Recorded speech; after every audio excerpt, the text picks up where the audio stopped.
Non, mais en fait, tu vois, genre, ça fait quoi de réparer des cheveux? Mais en fait, genre, les cheveux, ça a des écailles, t'as vu? Et des fois, les écailles, elles se soulèvent et elles sont, parce qu'ils sont secs et ils sont abîmés. Et du coup, si tu mets un soin, ça lisse le cheveu comme as, comme un genre de protection que tu mets autour comme une coque d'iPhone. Ça le gaine. Et ça le gaine, tout à fait, c'est ça que je cherchais. Bonjour et bienvenue dans Laisse-moi kiffer, le podcast du kiff et de la digression. Laisse-moi kiffer, laisse-moi kiffer, laisse-moi kiffer, laisse-moi kiffer. C'est l'épisode 29 de ce podcast de la pistache des podcasts, n'est-ce pas Cédric? Bingo. Oui, car j'ai une amie qui s'appelle Lucie qui a fait un bingo de Laisse-moi kiffer. What? Ouais, elle a fait un bingo, donc j'ai prononcé le mot pistache, qui est déjà un truc, une case, voilà. Mais le bingo, c'est pas des chiffres? Non, mais c'est un bingo comme le... C'est comme le bingo du féminisme de la fin d'année, des discussions de Noël. Mais en fait, j'ai jamais vraiment su ce que c'était parce que. En gros, t'as une grille avec des éléments qui reviennent tout le temps et tu les coches. Et genre, le premier qui a tout coché, qui a tout repéré, il a gagné. Mais bon. Ah oui, le bingo qu'on joue quand on a 68 ans, c'est des chiffres. Voilà, avec un petit euro là. Oui. C'est quand tu peux faire le les bingo phrases. de ce que tu veux. Ok. Voilà, et donc elle a fait un bingo de Laisse-moi kiffer. Donc il y a quand le kiff de Cédric, c'est un jeu vidéo. Il y a quand Mimi refuse de dire touchez-vous bien le kiff, ce qui arrive à peu près à chaque épisode. Oui. Ou quand Kalindi dit ça me rappelle quand j'étais à insérer destination exotique. Voilà. Et donc, quand on improvise des jingles pétés. Oui, donc aussi. on a déjà deux cases du bingo. Putain, c'est vrai. Donc voilà, Lucie a fait ça à merveille, donc je vais lui demander de me l'envoyer pour le mettre sur l'Instagram de Laisse-moi kiffer pour que les gens puissent jouer. Et je pense qu'il y a pas mal de cases à rajouter. À mon avis, c'est exponentiel quand on fait une fausse adresse mail, quand voilà, il y a plein de trucs. Ouais. Car se renouveler, c'est pour les faibles. C'est vrai. Le changement, c'est nul. Voilà. Alors, commençons cet épisode. Ou alors, non, je vous ai pas dit bonjour. Salut. Salut. Ouais, ça va. Et bonne année. Mais comme on s'est déjà vu toute la journée et qu'on a le cerveau free, j'étais là, normal, on est ensemble. Mais oui, bonne année. Mais je crois qu'on a déjà dit bonne année. Ouais. Ah oui, on a même fait le décompte. Ouais. Ouais, mais c'était avant, donc là on peut vraiment dire bonne année. Bah, rebonne Parce qu'en fait, année, on l'avait alors. enregistré avant. Même si ça a été diffusé après le premier de l'an. Donc bonne année. Bonne année. Pour de vrai. Maintenant qu'on y est. On vous souhaite de bien vous toucher le kikif, bien entendu. Bien sûr. Bah oui. Les commentaires?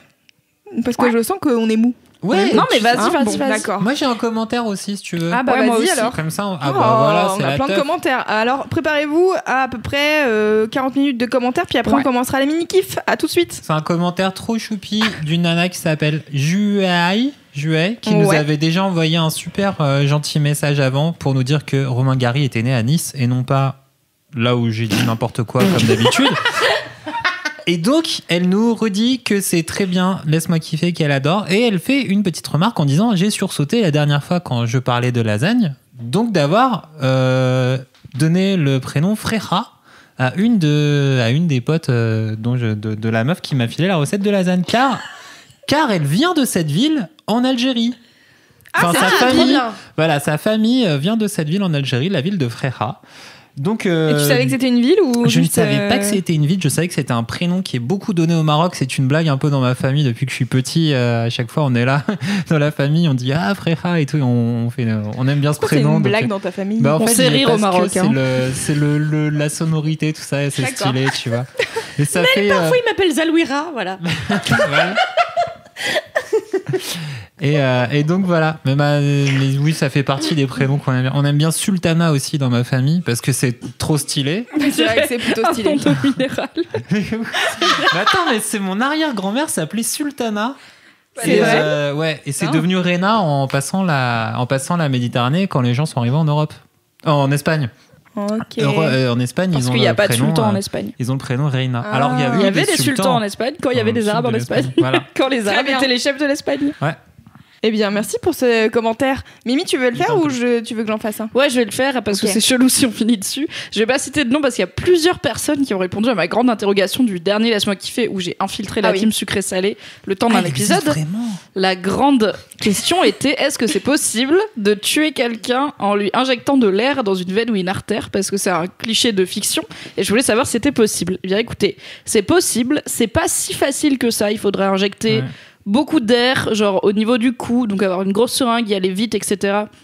Sinon l'air va juste être traité par le sang qui va l'évacuer normal, ce qui est un peu normal parce que genre quand tu te coupes il y a aussi de l'air qui pénètre tu vois dans ton corps et tu meurs pas, ce qui serait ballot. Et après tu fais une embolie pulmonaire, ce qui est douloureux. C'est moyen discret comme façon de tuer quelqu'un, ouais. Du coup c'est pas une méthode miracle pour tuer des gens sans douleur et sans laisser de traces. Voilà, dommage. Désolé, il va falloir réfléchir à vos assassinats. Parce que ça fait extrêmement mal effectivement, une embolie pulmonaire. C'est pas. On a beau c'est long. Voilà, donc les questionnements de Mimi dans l'équipe de la team sucré-salé comparé au nôtre où vraiment on est finalement plus innocent. Alors, moi, je pense qu'on est plus pur. Il y a un truc qui m'énerve dans les films, c'est quand les gens ils tuent d'autres gens avec des oreillers, car c'est vraiment pas possible. Je pense que c'est très long de tuer quelqu'un avec un oreiller. Puis t'as vraiment le temps de traverser la... Bah oui. C'est fou, mais vraiment, on devrait dire... Ça dépend, en plume de quoi ? Et fais ton oreiller, peut-être. Déjà, tu pars du principe que mon oreiller est fait en plume. Il est fait en pas cher. Donc je pense qu'il est en... Genre, il y a des boules de coton dedans. Il est en plastique. Non, je pense qu'il y a des boules de coton dedans. Tu vois, j'ai pas un oreiller en plume, clairement. Ah oui. Si vous voulez financer des oreillers en plume, je vais lancer une cagnotte. Voilà, des oreillers pour Mimi@mademoiselle.com. Je vous enverrai le lien. Tu peux plus facilement tuer quelqu'un avec un oreiller en plume, peut-être en le perçant, tu sais, comme façon acupuncture. Parce que les plumes, ça sort de l'oreiller, ça pique et tout. On l'a perdu, putain. Vraiment, j'étais loin de ce que t'as dit. Tu peux pas tuer quelqu'un en le piquant avec des plumes. Ben non, mais tu peux en tout cas beaucoup l'emmerder. J'adore cette phrase. Peut-être qu'il va mourir d'énervement. Ok. Très bien. Voilà, donc je voulais pas qu'on finisse les commentaires sur ça. En fait, ça tue des gens de façon douloureuse. D'accord. Et c'est bof garanti. Donc c'est une info que je vous donne car je l'ai eu. Merci à toutes les mads en médecine ou médecins qui m'ont transmis le fruit de leur savoir, car moi j'ai fait une licence et je me suis arrêtée là. Bye. Je n'ai pas fait des longues études. Une licence en médecine ? Mais non. Je ne connais rien à rien, j'ai une capacité de travail d'un bigorneau, évidemment que j'ai pas fait médecine. Docteur Mimi, non mais je savais pas, je me disais peut-être que j'avais loupé un pan de ta vie. Qu'à avoir ce secret, tu sais, genre bah t'as qu'à faire croire aux gens. Je peux sauver des vies. Mais non, mais parce que après quelqu'un fait un malaise, on dit ah qu'est-ce que quelqu'un est médecin. Toi tu vas dire oui Mimi et je fais merde. Bah attends, si Jean-Claude Roman s'en est sorti pendant les 50 berges, t'aurais pu... Tu sais, c'est le gars qui fait croire qu'il était médecin pendant presque 50 balais, sauf que le jour où ça a commencé à se savoir qu'il n'était pas médecin, il a tué toute sa famille, son yinche, tout, et il a essayé de tuer, il a essayé de se suicider, sauf qu'au moment où il s'est suicidé, il y a un camion de pompiers qui est arrivé, et donc ils ont sauvé le gars, et du coup il est en train de rôtir, pas de rôtir, mais de crépir en prison. C'est crépir ? Je sais pas, mais oui, peut-être. Croupir. Oui, crépir, c'est les murs. C'est le revêtement du mur qui pique. Je vous avais dit que mon cerveau était free tel des wontons, hein, donc... Eh bien, je vous propose de passer aux 4 vrais commentaires pas chelous. 4 autres commentaires, j'en ai 4 autres. Alors, il y a Camille qui nous écoute en Norvège et qui nous a... Hi Norvège. Hi Norway. How are you Norway? Fan. Eh bien justement, c'est à ce propos. Pousse. Puisque, donc elle nous remercie d'égayer ses heures de labo. Et elle a une précision sur le mot fan, qui veut dire fuck, et qui n'est pas si souvent utilisé seul, mais avec fi pour amplification. Amplification donc. Et donc ça fait fi-fan. Et donc apparemment, le mot vient de fanden, je sais pas comment ça se prononce car je suis vraiment pas norvégienne. Fan de, un magazine, oui. Franchement, j'ai envie de l'applaudir. Elle était vraiment très courageuse à faire cette voix vocale. Vraiment, c'était magnifique. Non, tu as fait avoir des remords que des regrets qu'elle dit. Exactement. Oh là là. Et donc fanden qui vient du mot démon, Satan, et ça a été détourné comme juron commun. Voilà, on en apprend tous les jours grâce à Kipo Quiz. Donc si on dit fifan à un Norvégien, c'est genre hyper insultant quoi. Ouais. Ok. Voilà, donc faites pas Je le ça. note dans mon répertoire de trucs à pas dire aux gens. Non mais c'est encore sur Fan 2 un peu, et sur FIFA depuis. Mais... Et en plus, je me disais que, en fait, j'ai appris en regardant une série qu'en suédois, oui, ça se dit tac. Et sauf qu'ils disent tout le temps tac tac. Non, parce c'est qu'ils disent merci. oui. Ah oui, merci. Et comme ils font parfois tac tac, et ben moi je rigole à chaque fois, voilà. J'avoue, j'aurais ri aussi. Et puis tu sais, dans des séries où tout le monde meurt, ils sont là, tac tac. C'est si drôle. En fait, on est un podcast pour apprendre le scandinave. Waouh. Ma mère réapprend le russe en ce moment-là, donc peut-être que je vous délivrerai certains mots là, dans les semaines qui arrivent. On pourrait Vivement. faire un nouveau mot, ce serait une nouvelle rubrique. Hâte meilleure mère. Il y a aussi Tom qui a eu la meilleure idée du monde. Il a dit salut, j'ai une petite idée concernant le LMK d'hier. Louise se plaignait de toujours faire les mêmes jingles pour les gros et les mini-kifs. Alors pourquoi ne pas rendre ce podcast interactif en demandant à vos abonnés de vous chanter des jingles? C'est la meilleure idée. Ouais. C'est la meilleure idée. Comme ça, c'est pas grave si je chante pas. Oui, tout à fait. Tom, d'ailleurs, tu nous envoies le premier. Ah non, mais c'est trop bien. On va finir avec des trucs à l'orgue enregistrés dans des églises de ouf et tout ça. Je suis en train de chercher comment est-ce que les gens pourraient faire pour nous envoyer ça, parce que j'ai pas envie de faire une adresse mail, parce que ça va être chiant. Mais vas-y, pour une fois qu'on en aurait Laisse-moi kiffer à mademoiselle.com et puis c'est fait, non? Ça reste plus simple que d'aller chercher dans les DM Insta. Non, c'est vrai, t'as raison. Est-ce qu'on peut demander aux gens de dire leur blaze comme, tu sais, genre à Energy, il y a genre Hey, it's Rihanna and you're listening to Energy. Ouais. Et que les gens ils sont là en mode Salut, c'est Tom et t'écoutes le mini-kiff. Ce serait cool comme ça. Grave. Ok. Tu vois, ils se name drop eux-mêmes donc ils se font une case dédiée, c'est cool. Après, trop solo bien. du ukulélé. J'ai hâte de faire le montage de ça, ouais. Ça va devenir très compliqué, Mais juste laisse-moi genre, kiffer. un jingle, tu vois, début fin. Enfin, on dit c'est les mini-kiffs. Et là, D'accord. Et bah voilà, on est en train de c'est une s'organiser. affaire qui roule. Ça va être simple. Bon, je mettrai J'espère tout que dans... vous avez tout compris parce que moi, que dalle. ce sera dans la description. Exactement, je mettrai tout dans la description ainsi que dans l'article, dans l'article de Mademoiselle. Et puis ensuite, il y a Bunza qui dit, alors qui quote, mais en fait ce podcast n'a aucune ligne directrice. Et elle dit, mon mec qui comprend le principe de laisse-moi kiffer au bout de la 2e émission. Tout à fait, voilà, tu le vois, maintenant ça fait 17 minutes qu'on enregistre et bah écoute, voilà, on a toujours pas commencé l'émission. Non pas. Est-ce qu'on passe un bon moment? Oui. Oui, et la dernière, c'est une vie de bolos de Lara qui nous écrit en nous disant merci à Kalindi et son histoire de casserole brûlée, donc qui remonte un peu. Ça m'a remonté le moral en vomissant mon abus d'alcool. C'est honteux, mais voilà la vie de bolos un mercredi soir à 00h30. Eh bien, je préciserai en plus, Lara, que tu t'appelles comme un de mes oiseaux morts. Parce que, en fait, avant, j'ai toujours eu des oiseaux. J'ai toujours eu des oiseaux. Bah oui, j'ai toujours eu des oiseaux, tu savais pas? Picorette, sautillette, Hollywood, enfin bon, il y en a eu plein. Et putain. Mais vous saviez pas? On en apprend tous les jours sur Kalindi, c'est vraiment fou. Tu la connais depuis 2 ans, puis après tu découvres qu'elle avait des oiseaux chaque jour. En fait, oui, quand j'ai eu 7 ans, mon père a offert 2 oiseaux de diamants mandarins, donc Picorette et sautillette. Mais ça me dit quelque chose maintenant. Et en fait, ma mère a pété un plan en disant oui, je vais les foutre dehors. Résultat, elle en a racheté 2 parce qu'elle les a trop kiffés. Elle s'est dit génial les oiseaux. Puis après, on a acheté une grande volière. On a eu plein d'oiseaux. Voilà, de toutes sortes. Et en fait, à l'époque, j'aimais bien Lara Fabian. Et en fait, j'aimais bien me foutre de la gueule de Lara Fabian parce que je trouvais que quand elle chantait, c'est comme si elle essayait de faire caca, qu'elle était trop constipée. Et que, genre, du coup, je faisais des spectacles à mon père où j'imitais Lara Fabian en mode. où je faisais semblant de faire caca en chantant. Enfin, bon, bref, peu importe. Et j'aimerais voir cette ça. Cette histoire ne s'arrête jamais, quoi. Et en fait, du coup, en hommage à Lara Fabian, j'ai appelé 2 de mes oiseaux Lara et Fabian.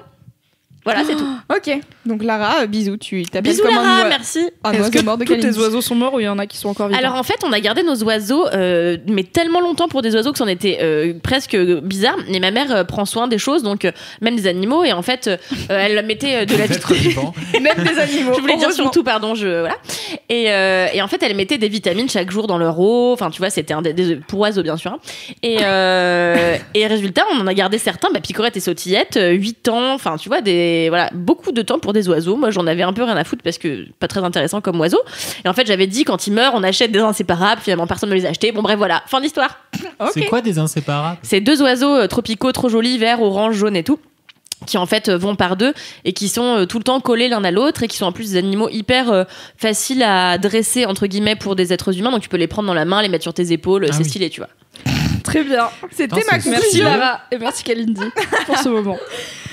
Et donc, c'est l'heure des mini-kiffs dans Laisse-moi kiffer. On dirait une jingle de l'histoire racontée par des chaussettes. C'est très marrant. Oui, c'est très marrant. alors, Cédric? Quel est ton mini-kiff? Non, mais tout le temps, ça commence par moi. Bah, mec, t'as qu'à pas te mettre à la gauche de Louise, hein. Bah, mais c'est pas un vrai argument. Putain. Mais on a dit qu'on tournait comme ça, donc t'as qu'à te mettre ailleurs. Mais non, mais il y a que toi qui veux tourner comme ça tout le temps. Titre. Attends, non, mais j'ai une petite liste, mais je sais pas par quoi commencer. Non, mais t'as 5 trucs écrits sur ta liste. Ok, courir. Numéro 4, courir. Ok. C'est bien. Non, en vrai, il y a vraiment un truc. Kalindi, tout à l'heure, elle disait qu'elle allait dans la forêt de Saint-Cucuphare. Et en vrai, ça, juste le nom de cette forêt me fait surkiffer. C'est vraiment un mini-kiff en soi-même. C'est comme un nénuphar en forme de cul. C'est Saint-Cucuphare. C'est une vraie forêt. Tes dessins, s'il vous plaît. Tes dessins de nénuphar en forme de cul. Ah oui, s'il vous plaît, des fanarts. C'est trop ouf, le mot est génial. Oh là là, et donc c'est ça ton kiff. J'en sais rien, j'y vais en voiture. Je sais pas, j'y vais en avion. Je sais pas où est l'Allemagne. Dunkerque, probablement pas loin.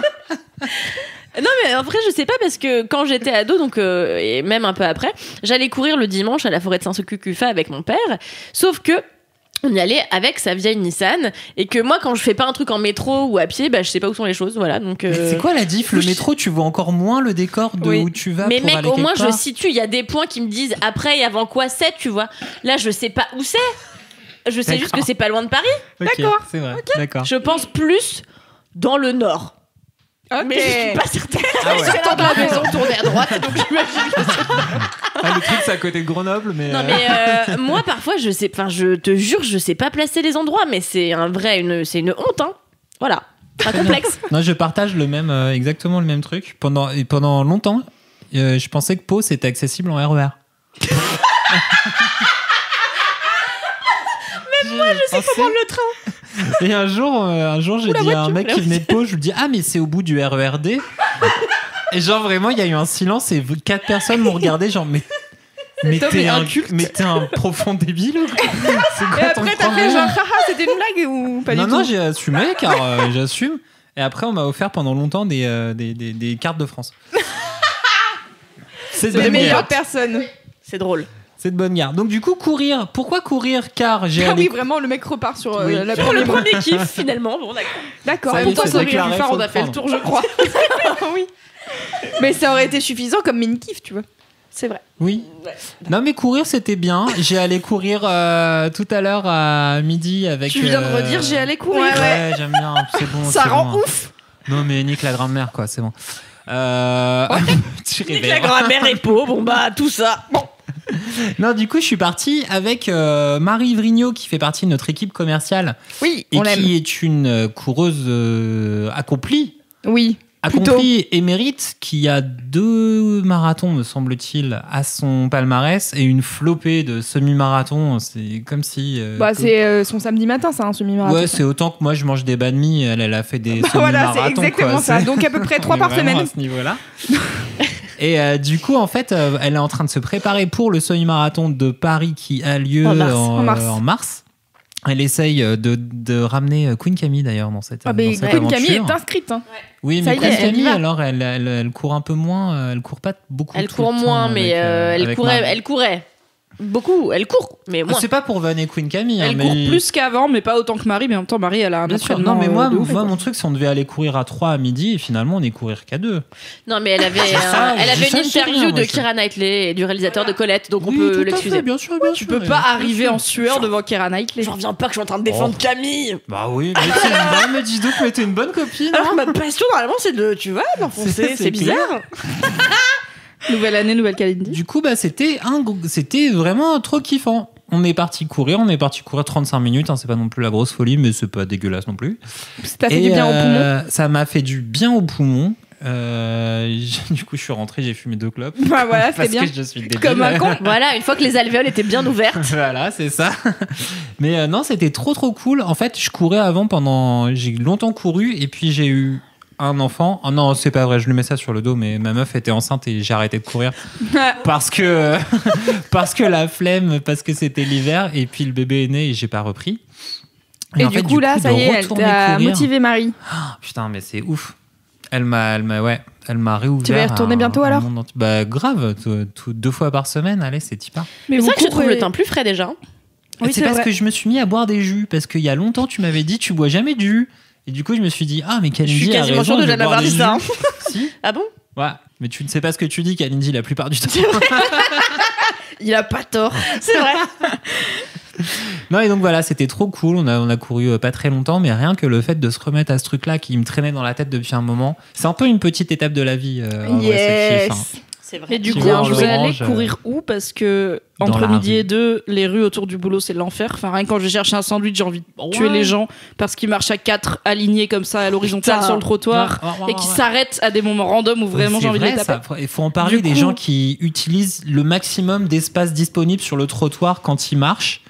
C'est incroyable, ça me rend fou. Et des fois, genre, ils mettent les mains dans leur poche, mais avec les coudes, genre, bien perpendiculaires. T'as vu, pas genre plaqués au corps. Mais bref. j'en ai fait un article, j'en ai fait tout un article sur Mademoiselle qu'on mettra dans la description. Des fois, j'ai la rage en marchant dans Paris. Genre, t'as l'impression d'être dans un embouteillage. Les gens, ils bloquent le trottoir. Le pire, les gens qui s'arrêtent. Et tu sais pas tranquille parce qu'ils reçoivent un texto et ils s'arrêtent là et je suis J'avoue, des fois, j'ai le temps de m'arrêter, mais je les bouscule exprès. Parce que c'est à leur apprendre. Ah oui, des fois ça m'arrive. Moi, ça m'arrive. Alors, je reste des trottoirs, genre. Mais pour moi, c'est les gens qui ne savent pas marcher sur le trottoir qui m'ont rendu cliché de la parisienne. C'est un des rares clichés de parisienne que je pense être. C'est la meuf qui dit pardon avec cette voix-là, qui a très peu dans les plus petites villes où j'ai vécu. Et vraiment, quand les gens font nimp sur le trottoir, soit je les bouscule des fois alors que j'aurais eu le temps de m'arrêter. Mais bon, c'est comme ça qu'on apprend. Voilà, peut-être qu'ils s'arrêteront pas la prochaine fois au milieu du trottoir. Soit je m'arrête derrière et je fais pardon. Et après, je passe. Putain, c'est ton côté je ne passe pas discrètement. J'ai envie qu'ils sachent qu'ils font chier. Parce que comment tu peux habiter dans une ville où il y a autant de gens sur les trottoirs et continuer à recevoir un texto et t'arrêter sur place pour lire ton texto sans te mettre sur le teco, genre dans une, je sais pas, une entrée d'immeuble contre un mur, je sais pas, bref. Mais sans au moins vérifier, est-ce qu'il y a pas des gens derrière moi qui sont en train d'avancer au même rythme et t'as pas de clignot quand t'es à pied pour dire attention, je m'arrête, je mets les warnings. J'ai envie de faire l'avocat. Toi, t'as ton permis de conduire. Non, je te voyais faire une métaphore voiture, j'étais là. Oser. J'étais pas mauvaise en clignot, j'étais mauvaise en savoir si j'avais la priorité ou pas. Tout ça pour dire, Cédric, où est-ce que tu cours le midi? Tout ça pour dire, on est descendu. Donc Mademoiselle. La digression, Loulou. First world problem, les gens qui s'arrêtent sur le trottoir. Moi, je suis en train de faire la conduite. Alors du coup, hier soir, j'étais en train de conduire et j'aime bien. Non, mais du coup, vous courez où? Ouais, alors qu'est-ce qu'on a fait? 8e fois cette question. On est allé à la Seine. Car en fait, c'est quand même, moi je trouve que... Seine. Oui. Ouais, c'est... Non mais en fait, Paris... Il encule la France depuis le début, Cédric, depuis le début du podcast. Hein. C'est gratos. Non, en vrai, moi je trouve que Paris pour moi, c'est la plus belle ville du monde. Après Rome, c'est la 2e plus belle ville du monde après Rome. Parce que, en vrai, les villes où il y a des super gros fleuves... Ça n'aura pas de fin. Des villes où il y a des gros fleuves avec des jolis bâtiments autour, quand même, ça envoie du lourd. Alors je sais qu'à Lyon ils ont 2 fleuves mais ils se la racontent tellement donc on a une rivière et un fleuve. Mais oui. Et du coup on a une presqu'île où tu vois genre les deux tu vois. Mais ouais avec des brochets. Et vous êtes fiers d'une rivière tu vois c'est une rivière. On n'est pas spécialement fiers d'avoir une rivière on est fiers d'avoir une rivière et un fleuve et une presqu'île. Non mais laisse tomber. Ok beaucoup d'eau. Tout ça rempli de brochettes juste pour faire des putains de quenelles. C'est vrai que c'est trop bon les quenelles de brochet. Merci Kalindi. Oui. Et tu sais que ça vient d'une année où il y avait trop de brochets à Lyon. Et du coup il y avait tellement de brochets qu'il y en avait partout et c'était casse-couille. Et donc, t'as un chef qui a inventé les quenelles de brochets pour maraver le trop-plein de fucking brochets qu'il y avait dans cette ville de l'angoisse. Bah, c'est donc, pas pire que la tartiflette. Hein. Où est-ce qu'on court? On est... Louise Donc, on est parti. Elle a abandonné. Ça fait une demi-heure qu'on enregistre. Bref, au mini-kiff de Cédric qui ne veut pas répondre à où est-ce qu'il est allé courir. Très court. On est parti de Mademoiselle. Mademoiselle, c'est à peu près à côté du Grand Rex. On a couru pendant 2 minutes vers le sud. Oui, c'est ça. On est parti en fait à la Seine. Donc on est allé à peu près vers Châtelet. Et on a vu la Seine et du coup. Et vous êtes repartis? Non, on a couru un peu le bord de la Seine. Marie, elle était en mode on y retourne et je fais non, viens, on court quand même sur le bord de la Seine car c'est vraiment le meilleur truc. Ce qui m'a permis de me rendre compte que les gens, maintenant qu'ils peuvent plus accrocher leur cadenas sur les ponts de la Seine, ils les accrochent sur les murets Là, t'as le trottoir qui longe la Seine, t'as des murets, et les gens ils accrochent des cadenas là. Les snobs de Paris vous racontent. Non, mais c'est vrai que ça fait tomber les ponts, tu vois. Genre, c'est interdit. C'est vrai, ouais, ça fait tomber les ponts. C'est pas bon pour l'architecture. Non, mais en plus, surtout que vous prenez le pont, quoi. 5 fois par jour. Non, mais attends. Vous prenez le pont. Non, mais je te laisse, je vais prendre le pont. Moi, je suis pas fan de ton amour pour une autre personne et célébré par un cadenas. Genre, salut les gars, c'est chelou. Sans jugement. Hein. Bon, non, sans jugement. Alors là, vraiment, c'est pas ton genre, Cédric. C'est weird. Très bien, Mimi, quel est ton mini-kiff? Voilà, c'était ça. Passons à la suite, vite. Ouais, reprenons la ligne directrice de ce podcast. Mon mini-kiff n'est pas du tout aussi healthy que celui de Cédric. C'est le panko, qui est une chapelure japonaise qu'on utilise pour faire de la friture. Oui, et que j'ai découvert il y a... Excusez-moi, il y a Cédric qui a eu un orgasme, ça m'a fait bizarre. Que j'ai découvert il y a un petit moment. Donc c'est de la chapelure, donc quand on fait frire des trucs, si jamais vous savez pas, on a de l'huile chaude, on prend l'ingrédient cru qu'on veut faire frire, on le met généralement dans au moins de l'œuf et de la chapelure pour faire tenir la chapelure sur l'ingrédient, et on le plonge dans l'huile chaude, et puis voilà, ça fait une friture. On adore. C'est le meilleur truc. C'est la meilleure chose. Et donc, il y a environ 2 ans, j'ai appris grâce à une recette de Margot Palace, qui est sur Mademoiselle, à faire du poulet frit. Car j'aime beaucoup le poulet frit. Et au bout d'un moment, je me suis dit, est-ce que je peux arrêter d'être con et de commander du KFC juste parce que j'ai peur de faire de la friture parce que j'en ai jamais fait?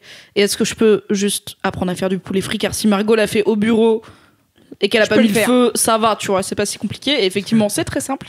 Donc, j'ai fait une recette de poulet frit en vidéo avec Charlie, que les gens peuvent aller voir s'ils veulent voir comment je fais. Et en fait, j'ai découvert Comment je fais Je sais pas, mais vraiment, genre, j'ai le cerveau cramé, je suis désolée. Mais tu vois, par contre, je suis alsacienne, mais jamais l'accent alsacien il remonte, quoi. Ça n'arrive 0% du temps. Tant mieux. Désolé. J'ai plus vécu dans le sud qu'en Alsace, ça doit être possible. Et donc, j'ai découvert le panko. Donc ça s'écrit Panko, et Wikipédia explique que c'est une variété de chapelure typique de la cuisine japonaise. Le panko est fait à partir de pain cuit par courant électrique passé à travers la pâte, ce qui donne du pain sans croûte. Le panko est plus léger, croquant, et chaque miette est plus grande que dans les chapelures européennes. Il retient moins la graisse ou l'huile quand il est frit. Donc en gros, au lieu d'avoir, si vous avez déjà vu de la chapelure, donc c'est soit des miettes de pain broyées au mixeur chez soi, si on a le temps de faire sa propre chapelure, soit si vous l'achetez en magasin, c'est un truc assez poudreux, donc c'est aussi à base de pain, mais généralement c'est la croûte du pain. Le panko, c'est une chapelure à base de céréales, c'est très bon. Ouais. Oui, j'avais mangé du poulet frit au cornflakes à Maillard, c'est très bon, mais c'est lourd pour le coup, parce que vraiment tout le cornflake est là pour absorber l'intégralité de l'huile. Ouais, mais mets-le sur une gaufre.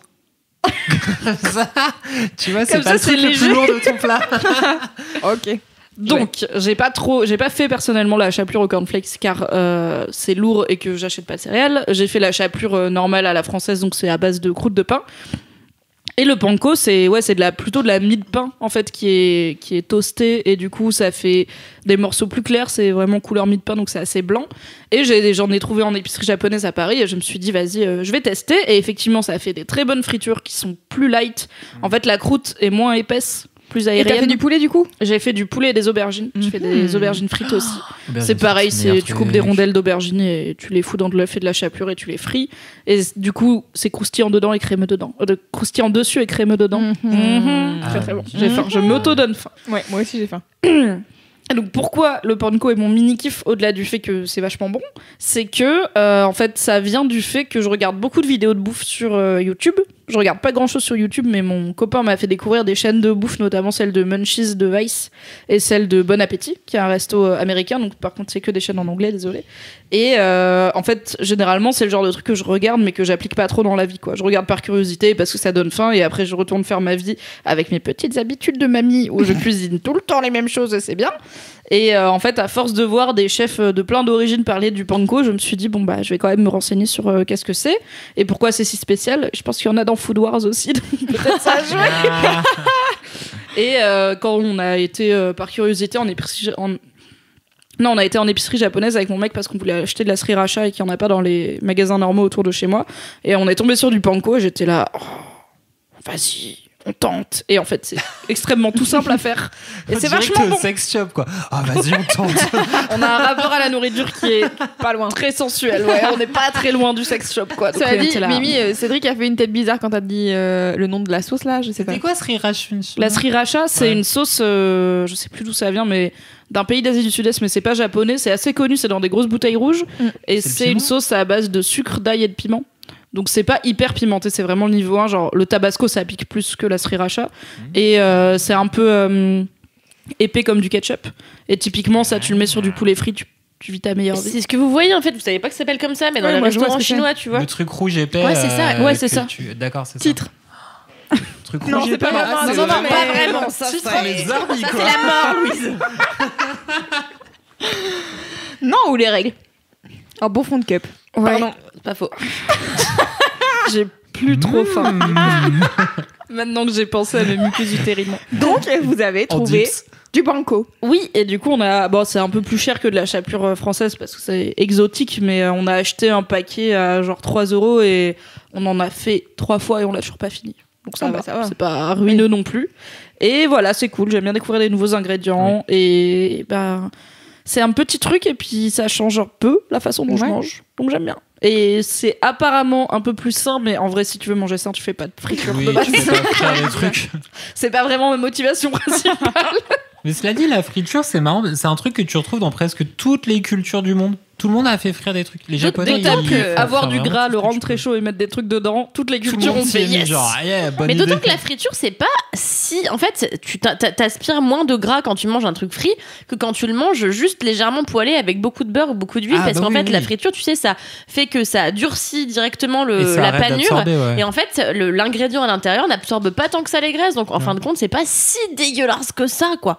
Bon, moi, c'est ce que je me dis quand je mange. Mais je crois que t'as Des un, wonton. mais t'as un vrai type. C'est genre, si tu fais frire des Des trucs, tu raviolis dois quand même, en les sortant, les foutre sur un papier absorbant, juste histoire de dégager l'excès Bien qui sûr. est encore sur le bordel. Bah oui. Et ça rend les fritures très bien, très meilleures. J'en profite, puisqu'on en est à parler de friture, pour vous... Épisode spécial.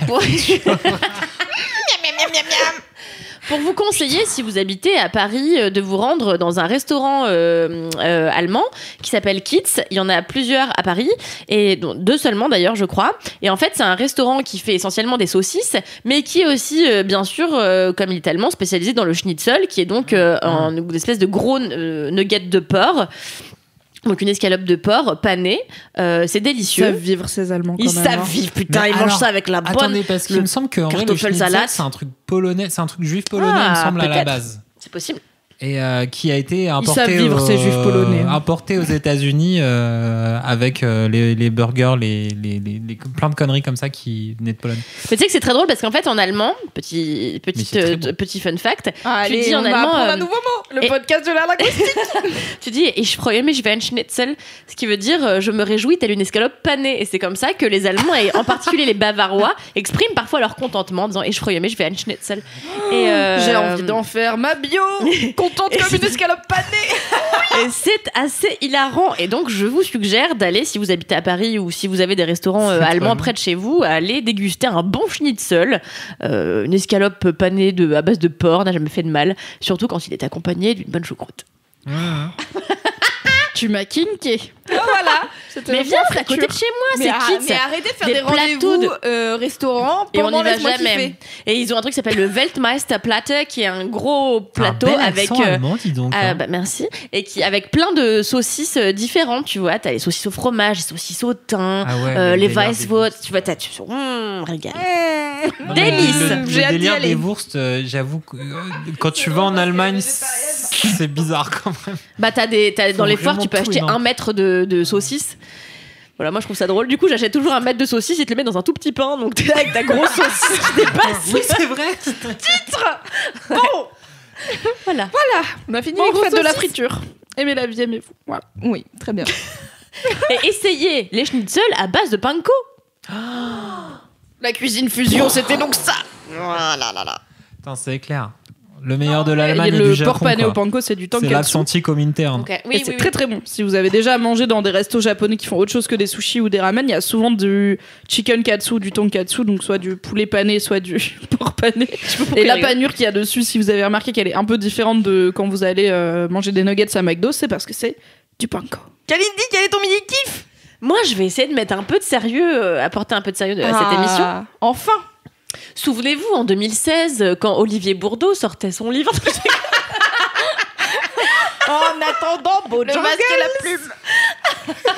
Non, en réalité, mon mini-kiff est encore un mini-kiff passif-agressif. Dis donc, ça fait 2 fois, c'est terrible. Alors. Mais, il y a quelques jours...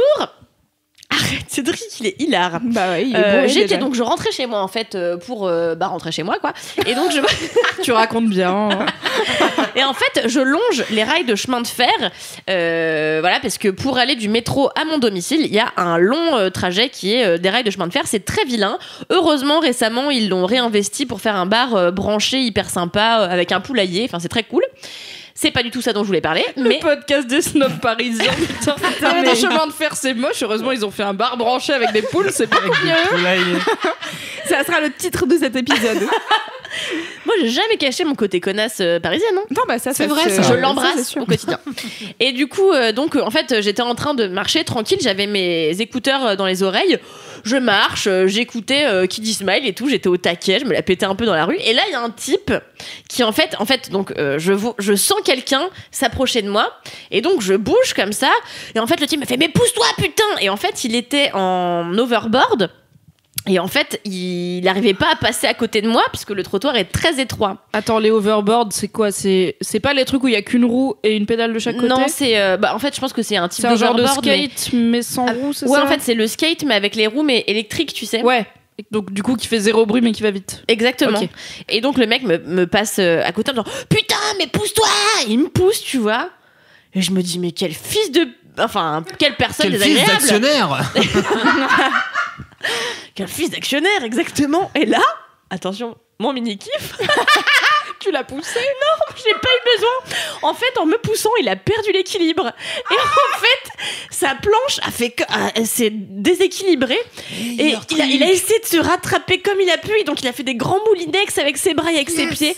Son skate a valdingué. Et il s'est éclaté la gueule par terre sur la route. Et là, j'ai ri. J'ai ri et j'ai voulu prendre une photo pour envoyer à mon mec, mais j'ai pas réussi parce qu'il avait l'air vraiment méchant. Oui. Et est-ce que t'as ri à son nez ? Putain, mais j'ai pas pu m'empêcher. C'est-à-dire le mec me pousse à moitié. J'ai cru qu'il allait me tuer tellement il avait l'air en colère contre moi, tu vois. Alors que j'avais juste des écouteurs et puis je suis en train de marcher sur un petit trottoir. Va soit sur la route, soit sur le grand trottoir, tu vois. Enfin bon, bref. Il avait l'air pas content, tu vois. Et donc, du coup, il a fini, voilà, le karma. Donc, il s'est croûté la gueule tout seul comme un gros connard. Il a mangé le pavé, c'est bien fait pour sa sale gueule. Voilà, c'était mon mini-kiff. Putain, c'est clair. Merci un le peu karma. de sérieux dans ce podcast. Non, mais j'en profite en fait pour même tout à l'heure en fait j'étais dans le métro et en fait je rentrais d'une chose. Et il y avait un type, ça c'est très laborieux. Hein. T'étais dans le métro, quoi. J'étais dans le métro, là, exactement. Et en fait, j'étais assise à côté, sur un strapontin, à côté d'une personne d'un certain âge, donc une 60aine d'années à peu près, qui avait l'air très déterminée à trouver un trésor au fond de son pif. Et en fait, je me disais, c'est quand même extraordinaire parce que les gens ont tendance à vouloir se fouiller le pif quand ils sont dans le métro, ce qui est quand même une coutume assez étonnante. Et donc, j'étais contente, pareil, mini-kiff, parce que j'ai fait... à côté de lui et au bout du 3e il m'a regardé et en fait on n'a pas eu besoin de se parler, je l'ai regardé d'un air tellement mauvais qu'il a compris qu'il fallait qu'il arrête de mettre son doigt dans son nez et il a arrêté de se curer le nez. J'étais ravie, voilà. Bravo Kaline. Donc souvenez-vous, la communication, un moyen très simple et efficace de régler les soucis. Sans hurler sur les gens et les pousser parce que tu veux passer avec ton truc qui ne fait pas de bruit donc on ne t'entend pas trop arriver. Mais vrai, exactement. Mais ça me rappelle dans le bouquin Mémoire d'une geisha, où donc c'est une meuf qui est formée pour devenir geisha, il y a un truc genre tu deviens une vraie geisha le jour où d'un regard tu peux faire tomber un homme, un truc comme ça. Et en fait elle se fait... bon, on dirait maintenant harcelée de rue, mais c'est pas comme ça dans le bouquin. Elle se fait dévorer du regard par un coursier en vélo qui finit par se croûter et du coup elle a gagné entre guillemets cette étape de son initiation. Et j'y ai beaucoup pensé le jour où ma petite sœur dans une rue sordide de Lyon s'est fait harceler de rue pour le coup par un mec en scout qui du coup n'a pas vu qu'il y avait un poteau devant lui et s'est croûté magistralement. Bon, il allait pas vite mais juste s'est croûté comme une merde et ma petite sœur était ravie de non, mais c'est trop ce bien. karma instantané.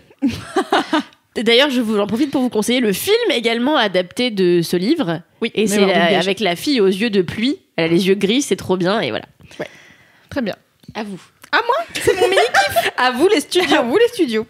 Eh bien moi, mon mini-kiff, c'est un compte Instagram qui est probablement... Non. 1, 2, 3. Probablement. On va y arriver au bout de la 8e fois, qui est le compte que je préfère en ce moment. C'est le compte d'un certain Pierre Morel. Pierre Morel, si tu nous écoutes, merci pour ce Le compte. frère de François ? Je ne pense pas. Car ce Pierre Morel prend en photo des gens qui dorment sur son Instagram et il les poste. Et c'est le compte Instagram le plus chou de la Terre, parce que c'est des gens qui dorment dans des lieux random, dans le train, dans les aéroports, sur des canapés, je ne sais où, dans des bureaux, etc. Et en fait, juste lui, Personne ne dort sur des canapés dans des bureaux, Louise. Les vrais adultes avec un vrai travail, font pas ça. Attends, t'as vu le midi à Mademoiselle? On a dit les vrais adultes avec un vrai travail. Hein. Le mec a roulé sur ma blague en roue arrière, en Y. J'ai fait une marche arrière pour rouler dessus. Et après, j'ai accéléré en disant dégage de là. Et donc voilà, donc c'est des gens qui dorment et je trouve que c'est le meilleur compte Instagram parce que juste c'est trop chou. Il y a toujours des positions improbables. Il y a un mec à un moment donné qui est en train de dormir dans un aéroport et vous savez les aéroports c'est des fils de timpe un peu. Ils mettent des accoudoirs à chaque truc donc tu peux pas vraiment dormir correctement. Et là le mec il est allongé mais avec les jambes à moitié soulevées et tout, mais il a quand même un truc sur sa tête donc a priori, il était vraiment en train de pioncer. Et c'est trop bien parce que ce cher Pierre, il met à chaque fois la date et le lieu de où c'était et il met un petit commentaire à chaque fois et je trouve ça trop chou. Voilà, c'est juste des gens qui dorment. J'ai une question du coup. Oui. C'est pas forcément des gens qui sont au courant. Non. Qui sont pris en photo. Oh, la caution chiante du cul, mais putain. non, mais désolé. Mais étant une personne qui dort beaucoup dans des endroits où... Genre, la dernière fois que j'ai pris le train, j'avais 2 heures de train, j'ai dormi 1h30. Enfin, c'est ma vie, tu vois. Si tu me mets au chaud avec un... où je suis à peu près assise... ta photo sur le compte Instagram est très Peut-être qu'il y a ma photo sur le compte Instagram. Et personnellement, je m'en ficherais. Mais donc, on est d'accord que c'est pas des mises en scène. A priori, c'est des anonymes. Ouais, je pense que c'est des anonymes. J'avoue, j'ai pas fouillé, j'ai pas été lui envoyer un message. J'ai juste... je trouve ça mignon. J'ai dû passer une fois 8 heures à cause d'un mauvais planning d'avion à l'aéroport de Vancouver. Qui est très agréable car il n'y a pas d'accoudoir entre toutes les chaises et on peut très bien y dormir. Bravo, à Vancouver, tout fort. À l'aéroport de Dubaï, il y a des transats chauffés. Genre, il y a des transats, t'as des plaids et tout. Dubaï, t'as zéro envie de sortir de l'aéroport déjà parce que... à Dubaï, ils sont en mode genre, mais ouais, ils chalala, c'est parti, wouhou. J'avais 7 heures d'escale, j'étais même pas vénère. J'ai bu des Heineken au Heineken Bar et après j'ai dormi dans les transats avec mon petit plaid et j'étais bien. Ouais, c'est clair, il a refroidi avec des diamants congelés, quoi. Allez, tiens. Voilà, c'était mon mini-kiff, c'était rapide, c'était juste... Il y a beaucoup de posts ou pas ? Ouais, je crois qu'il y en a un certain nombre parce que mais ça fait longtemps qu'il a pas posté là, je crois. Mais voilà, j'aime bien. Moi, je trouve ça chou. En fait, j'avais oublié que je suivais cette personne, puis je suis retombée dessus récemment. J'étais là, genre, mais c'est vraiment trop mignon. Voilà, les gens sont mignons quand ils dorment. Trop bien. Et une de mes photos préférées de cette semaine qui est devenue virale, c'est une dame qui dort dans le métro et en fait elle tient entre ses mains le bouquin qu'elle était en train de lire quand elle s'est endormie et c'est un bouquin sur comment bien dormir. C'est genre la meilleure pub possible pour le bouquin. C'est trop bien. Trop stylé. Voilà. Cédric, oui. C'est l'heure des gros kiffs.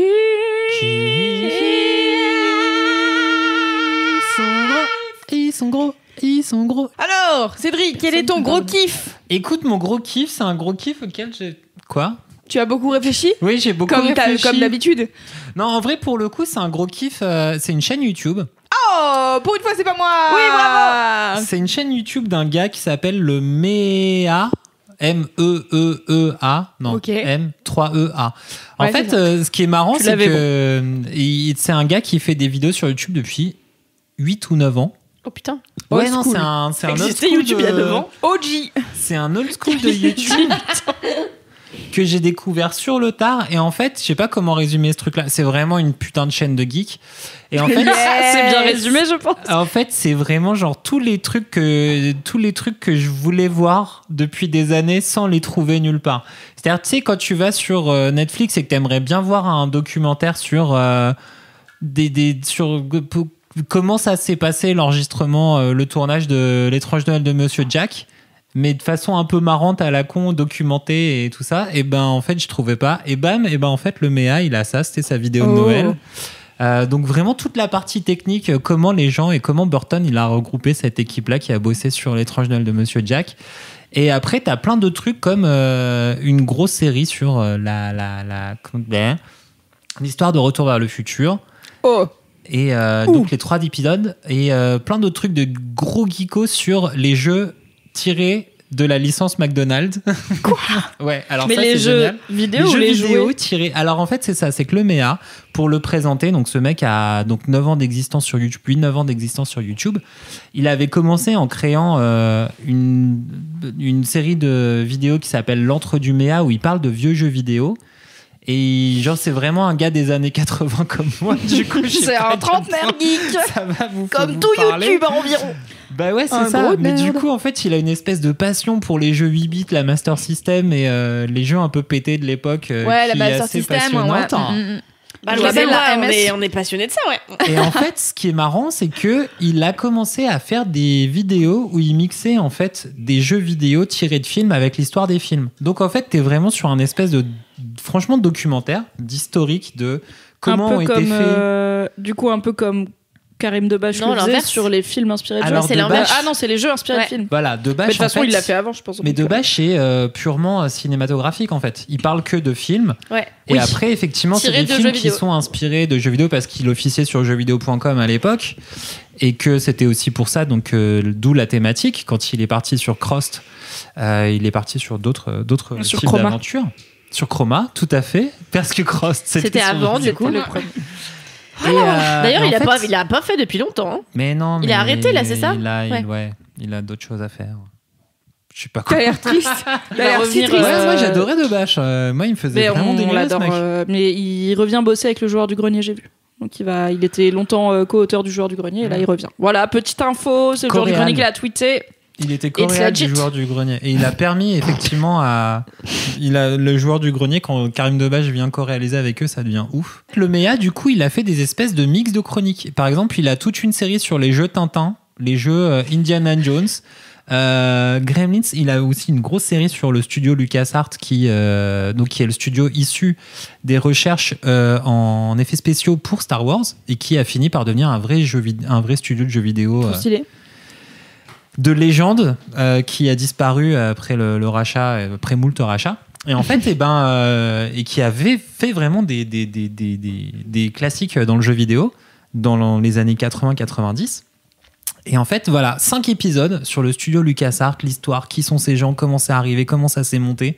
Et vraiment, c'est le type de documentaire que je rêverais de trouver sur Netflix, OCS, Name Your Streaming Site. Je sais pas pourquoi. Le mec, il est un peu bilingue, hein, je crois. Et en fait, voilà, tous ces putains de trucs de geek, c'est trop bien parce qu'en fait, il est super adorable et dans la façon dont il raconte les machins et ton petit détail, c'est à la fois passionnant, intéressant, rigolo. Il fait des petites scénettes. Attends, c'est passionnant et intéressant. Ouais, non, mais c'est trop bien. Putain, mais vraiment, mais tu sais que tu vas sortir de là, tu vas trébucher, je vais rigoler dans la rue, je fais karma. Et peut-être le mec en overboard, il va venir te rouler dessus après. Bref, du coup, c'est trop bien. Par exemple, une question que je me suis longtemps posée, pourquoi les films live Astérix sont globalement tout pourris, à part celui de Chabat ? Il y répond. On comprend enfin pourquoi ces putains de films live sont pourris. Parce que globalement, ils étaient faits à l'arrache avec plus ou moins des accords de Uderzo et tout ça. Et en fait, il faisait à chaque fois des castings brillants. C'est pour ça que la déception est d'autant plus grande à chaque fois. Ouais. Et en fait, voilà, t'as tout un épisode sur Astérix aux Jeux Olympiques qui retrace un peu l'histoire de la saga Astérix en film live et qui en fait t'explique par le jeu des achats de droits et machin pourquoi en fait on n'aura plus un Astérix contre Cléopâtre, mais un Mission Cléopâtre. Pourquoi en fait c'est le genre de truc qui pourrait plus jamais arriver. Mais cela dit, avant Mission Cléopâtre, il y avait Astérix contre César et il était Zidi, pas ouf. C'était Claude de la Zidi, merde. C'était pas bien parce que c'est pas bien. Non, mais tu vois, genre, c'est pas. On a eu un bon Astérix et après les droits ont été vendus. On a eu un Astérix pas bien. Non, c'est que après, par on a eu erreur, un il y a bon. eu un très bon Astérix. Quelqu'un a oublié de fermer un tiroir. D'ailleurs, je voudrais défendre quand même Astérix au service de la reine. Vraiment que j'ai trouvé pas si dégueu que ça. Hein. Le dernier Je en l'ai pas date, vu. il est. Enfin, moi j'ai ri, tu vois. Le casting est trop cool. Les vannes marchent bien. Il y a Charlotte Lebon et je suis complètement amoureuse d'elle. C'est avec genre Catherine Deneuve qui fait la reine Tout à fait, d'Angleterre et Lucchini et tout. Ouais, c'est très j'ai con. pas vu. Mais honnêtement, je vous le conseille. Franchement, comparé C'est au premier Astérix, c'est vraiment assez drôle. Assez drôle. Et puis, il y a Vincent Lacoste qui, moi, me fait mourir de rire. Quoi qu'il fasse. on l'aime Ouais, bien. c'est On clair, l'aime. il est parfait lui. En gros, du coup, t'as tout un truc sur les films live d'Astérix. T'as aussi toute une histoire géniale. Donc, c'est une autre vidéo sur. Donc, la thématique, c'est Astérix et la surprise de César. Donc, c'est sur les films animation, dessin animé, et qui retrace en fait l'histoire de tous les films animés Astérix, de Pierre Tchernia, qui était donc scénariste de plein de ces films-là à l'époque. Et en fait, qui reprend aussi l'histoire de tous les mecs qui ont travaillé sur ces films-là, qui ont terminé derrière chez Pixar, Disney, enfin. Les plus gros studios d'animation du monde. Et en fait, la plupart de ces vidéos sont sur des trucs comme ça. Tu prends Gremlins, et il a fait 2 vidéos sur Gremlins, et en fait, il te fait le détail un petit peu de comment Gremlins s'est monté, comment Spielberg il a fini par choisir le réalisateur pour faire le machin, tout ça. Et en fait, t'as vraiment l'histoire, les coulisses de comment tous ces films-là se sont montés, avec parfois des inserts sur comment les jeux vidéo ont été foirés en rapport avec ces films-là. Donc, t'as la même sur Indiana Jones, et donc L'étrange Noël de Monsieur Jack, dont je parlais tout à l'heure, Tintin. Et c'est trop bien. Et le mec, le Méa, il est passionnant, rigolo. Parfois, les enregistrements sonores, ils sont un peu pétés parce qu'il a pas trop de matos. Mais en vrai, ces vidéos sont ultra bien. C'est ce que je cherchais sur Internet depuis 10 ans sans savoir que c'était là. Et ça dure combien de temps à peu près, les vidéos ? Entre 20 et 30 minutes. Ok, ouais, donc c'est t'es des sur gros un formats, truc style, voilà. Bien Format, hyper documenté et tout, quoi. Format documentaire, mais marrant. Et franchement, ça s'écoute et ça se regarde tout seul. Est-ce que ça se podcast, genre tu peux juste écouter ce qu'il raconte et... Ouais, je fais ça des fois le soir. Je m'endors et je mets ça et après j'écoute et je kiffe. Et en fait, le Méa, vraiment, le mec, il a genre 8 ans et demi d'existence, il a 86 000 abonnés. Donc c'est vraiment très peu par rapport à la très haute qualité de ce qu'il fabrique. Ouais, 86 000 abonnés pour c'est des sujets qui restent quand même niche, tu vois. Mais en vrai, sur YouTube, Ouais, c'est vite fait niche quand même. Trentenaire geek qui parle des trucs de quand ils étaient petits. C'est vrai. Indiana Jones, plus facile qu'autre chose. C'est bon, j'ai tort. Non, mais par contre, mais il y a le fait que, en fait, si ces vidéos font une demi-heure, clairement, c'est pas le genre de contenu qui a marché sur YouTube ces 10 dernières années. C'est pas les vidéos d'une demi-heure, quoi. Mais tu as sans doute raison dans une réalité alternative, Louise. Oui, probablement. Dans une réalité où les mecs de 30 ans ne font pas de vidéos YouTube. Voilà, le Méa. Alors, du coup, si vous êtes branchés. Il doit y avoir de la place pour les meufs. Vous êtes méchante. Et en plus, il y en a des bien. Il y a un truc qui m'a vachement touché, c'est que quand, donc il y a 4 ans maintenant, Robin Williams est mort. Vous vous en souvenez? Il a mis un froid direct par le bas de sa frère. On s'en souvient. En fait, tu vois, on s'en souvient et c'est toujours vif, ok? Mais du coup, Méa, il a été vachement touché. Derrière, il a fait toute une série sur les films un peu inconnus de Robin Williams. Trop bien. Et sur comment ça s'est fait. Et donc, il a une super vidéo sur L'Homme bicentenaire, qui est un film un peu pourri, un peu pété, mais qui était un projet qui tenait vachement au cœur de Robin Williams. Et en fait, il défend ce film. Et c'est ça qui est bien, c'est qu'il n'hésite pas à défendre des films qui sont, globalement, tout le monde dit c'est pourri. Et lui, il fait non, en fait, j'aime bien parce que derrière, il y avait un truc qui était touchant, qui était beau, il y avait une belle volonté, une belle énergie. Et en fait, tu vois, c'est ça. Il est pas en mode genre non, faut que défendre les trucs stylés, machin. Il fait non, ça m'a touché, je kiffe. Je fais une vidéo de 30 minutes dessus et puis si ça intéresse que 20 000 personnes, balèque parce que moi, ça me fait kiffer. Ouais. Et en vrai, c'est la bonne démarche. Et franchement, ce mec, il mérite d'avoir des gentils commentaires et de faire plus de trucs comme ça. Il est mignon. Soutenez le Méa. Mais oui, il est si pur. Tellement. On l'aime. Oui. On t'aime, Cédric. Oh. Même avec ce pull. Merci. Même avec ce pull, t'as dit? Il est très bon, mon pull. Je ressemble à une abeille. C'est vraiment la pire meuf. Dès que Cédric a un vêtement sur lui, de toute manière, elle le critique. Putain, mais toi, t'as une coupe de cheveux de cafard rayé pendant 3 jours. Je te disais que c'était joli. Alors, c'est vrai. Non, mais tu es plus pur que moi. Personne n'a essayé de démentir. Mimi, c'est l'heure de ton gros kiff. Oui, et ça va rejoindre un peu du coup celui de Cédric, puisque tu parlais des documentaires que t'aimerais bien voir sur Internet, mais que tu as trouvé 10 ans après le fait qu'ils soient sur Internet. Moi, mon gros kiff, c'est un documentaire Netflix qui s'appelle Le Même Américain. Donc le titre anglais, c'est The American Meme. C'est tout récent, là, ça vient de sortir. Je l'ai vu dans mes recos. Ouais, je pense que c'est dans les recos de pas mal de personnes. Du truc, ouais. Et donc c'est un jeu de mots sur The American Dream, mais avec les mèmes qui sont donc les trucs viraux sur Internet. Et c'est un docu sur les stars d'Internet, les gens qui sont vraiment soit qui ont connu la notoriété 100% sur Internet, soit qui ont vu leur notoriété décoller grâce à Internet. Ouais. Et en gros, la question, c'est d'où viennent ces gens, comment est-ce qu'ils sont devenus connus, qu'est-ce qu'ils font. et comment ils vivent le fait de faire un truc qui n'existait pas avant, c'est-à-dire être connu sur Internet. Avant, il n'y avait pas Internet, donc ça n'existait pas. D'avoir un rapport hyper direct avec leur communauté, avec tout ce que ça a de bien et de mal. Et qu'est-ce que ça peut avoir comme pression sur leur potentialité d'avenir, sur leur état mental, psychique et tout. Donc, ce que j'ai bien aimé, c'est que il y a à la fois des personnalités assez actuelles. Donc, il y a un mec qui s'appelle The Fat Jew, ou The Fat Jewish Guy, etc. Enfin, c'est un gars qui a plein de pseudos, qui est vraiment une énorme resta. Le mec qui est sur Insta, ouais. Ouais, d'Instagram et de... C'est un influenceur, mais un peu performeur, dans le sens où il dit, en gros, pour moi, tout ce qui m'intéresse, c'est de faire un truc auquel les gens n'ont pas pensé, et qui va surprendre les gens, et qu'ils vont pas savoir exactement si je suis sérieux ou pas. Donc il a beaucoup d'autodérision et tout. Il a créé des canettes de rosé qu'il distribue aux États-Unis, donc vraiment, quand même, c'est compliqué. Oui, et justement, il en parle. En fait, du coup, il est devenu connu, je crois, principalement sur Insta, en étant provocateur et un peu con. Et il a eu des polémiques parce que en fait, il repostait des mèmes en faisant genre c'était lui, alors qu'en fait, c'était des mèmes d'autres gens, blablabla. Et il était un peu en mode non, mais tout le monde sur Internet reposte des mèmes, les gars. Enfin, genre ok, voilà, je vais créditer les gens maintenant, mais vraiment vous vous êtes attaqué à moi parce que je suis connu alors que tout le monde le fait, ce qui est pas complètement faux, mais en même temps justement t'es connu, tu pourrais être un peu plus, enfin voilà, il est ni sympathique ni antipathique, mais juste c'est des gens qui sont très nuancés, donc t'as à la fois des personnalités vraiment 100% Internet comme ça, lui il commence à se dire qu'est-ce que je vais faire après, et du coup il a notamment créé sa marque de rosé qui est, rosé qui est hyper ouais, mais en fait c'est hyper bien pensé au niveau business, et il y a un gars qui dit c'est la bouteille d'alcool qui a été le plus instagrammée de tous les temps. Non. C'est les trucs d'alcool du rosé de The Fat Jew. Donc c'est ce qui, et ça a commencé comme une vanne qui ensuite est devenue réelle, parce qu'en fait il fait que ça, il fait des vannes, et quand genre il fait des faux projets, il lance des faux trucs. Et quand les gens y croient assez pour dire ah ouais je le veux trop, il est là en mode bon bah j'imagine qu'on va lancer l'entreprise parce que il y a vraiment des gens qui sont en train de passer des commandes, donc il faudrait qu'on puisse leur filer les trucs. Ah ouais. Donc il suit vraiment, enfin il est fort dans ce qu'il fait.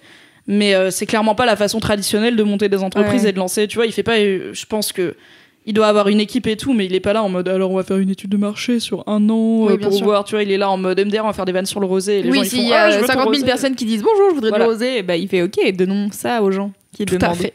Et donc t'as des gens très plutôt jeunes et qui ont été connus sur Instagram, et t'as des grosses restas plus anciennes, notamment t'as Paris Hilton qui ouvre et qui ferme le truc. Et donc Paris Hilton, elle a commencé hors d'internet, puisque à l'époque il n'y avait pas encore trop internet.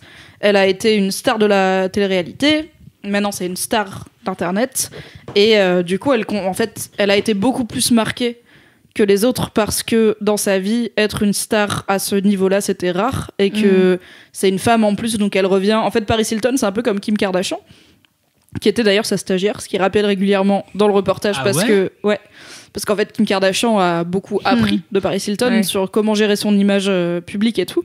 Et en fait Paris Hilton comme Kim Kardashian, moi j'ai vu beaucoup de gens dire ouais c'est juste une meuf qui a fait une sextape pour devenir connue. Paris Hilton ayant en plus l'avantage d'être née dans donc, la famille Hilton qui est richissime. En fait c'est pas des meufs qui ont fait des sextapes, c'est des meufs dont la sextape a leaké par des ex qui l'ont vendue pour de l'argent. Elles ont jamais voulu faire une sextape qui avait été publique, et elles ont juste réussi à rebondir par rapport à ça. Mais Paris Hilton, quand elle parle du moment où son ex a vendu sa sextape et où les gens l'ont appelée pour dire Paris, il y a ta sextape qui est sur internet, elle dit mais pour moi je me sentais violée quoi, c'était une violation de ma vie privée, de mon intimité. Elle était toute jeune, elle avait la vingtaine quoi, et elle avait sa mère et son père qui forcément qui l'ont vu, parce que en fait quand t'es les Hilton l'image de ta fille c'est important quoi. Et du coup en fait que les gens aient réussi, car le patriarcat a changé leur vision en Paris Hilton et Kim Kardashian c'est des meufs qui ont fait de la thune avec leur cul. Non, c'est des meufs, il y a des gens qui ont voulu faire de la thune avec leur cul et elles ont récupéré ça comme elles pouvaient à leur avantage. Mais pareil, Kim Kardashian, sa sextape, c'est pas elle qui l'a sortie, quoi, c'est son ex qui l'a sortie parce qu'il avait le seum. Bref, petite parenthèse patriarcat. Et en fait, tu vois Paris Hilton qui a commencé à être connue en faisant des shootings avec des grands photographes et tout, contre l'avis de ses parents quand elle avait 18 ans, qui est partie dans le monde de la fête, dans le monde de la nuit, etc. Mais en fait, la meuf, elle est flinguée à plein de niveaux, elle va pas bien parce qu'en fait elle peut pas avoir une vie normale, et elle dit je sais même pas si je saurais quoi foutre d'une vie normale, j'ai jamais eu d'une vie normale en dehors du fait qu'elle est riche et tout. Elle dit mais en fait sortir de chez moi ça m'intéresse même plus parce que je peux pas être tranquille en fait, genre je peux pas être normale tu vois dans la vie. Et donc elle continue à faire son business là-dessus, elle continue à sortir des produits, à vendre son image de marque et tout. Mais il y a une partie de je sais pas ce que je ferais si je faisais pas ça en fait, je sais pas faire autre chose. Et le monde clairement il me dit pas que je peux faire autre chose parce que je serais toujours Paris Hilton.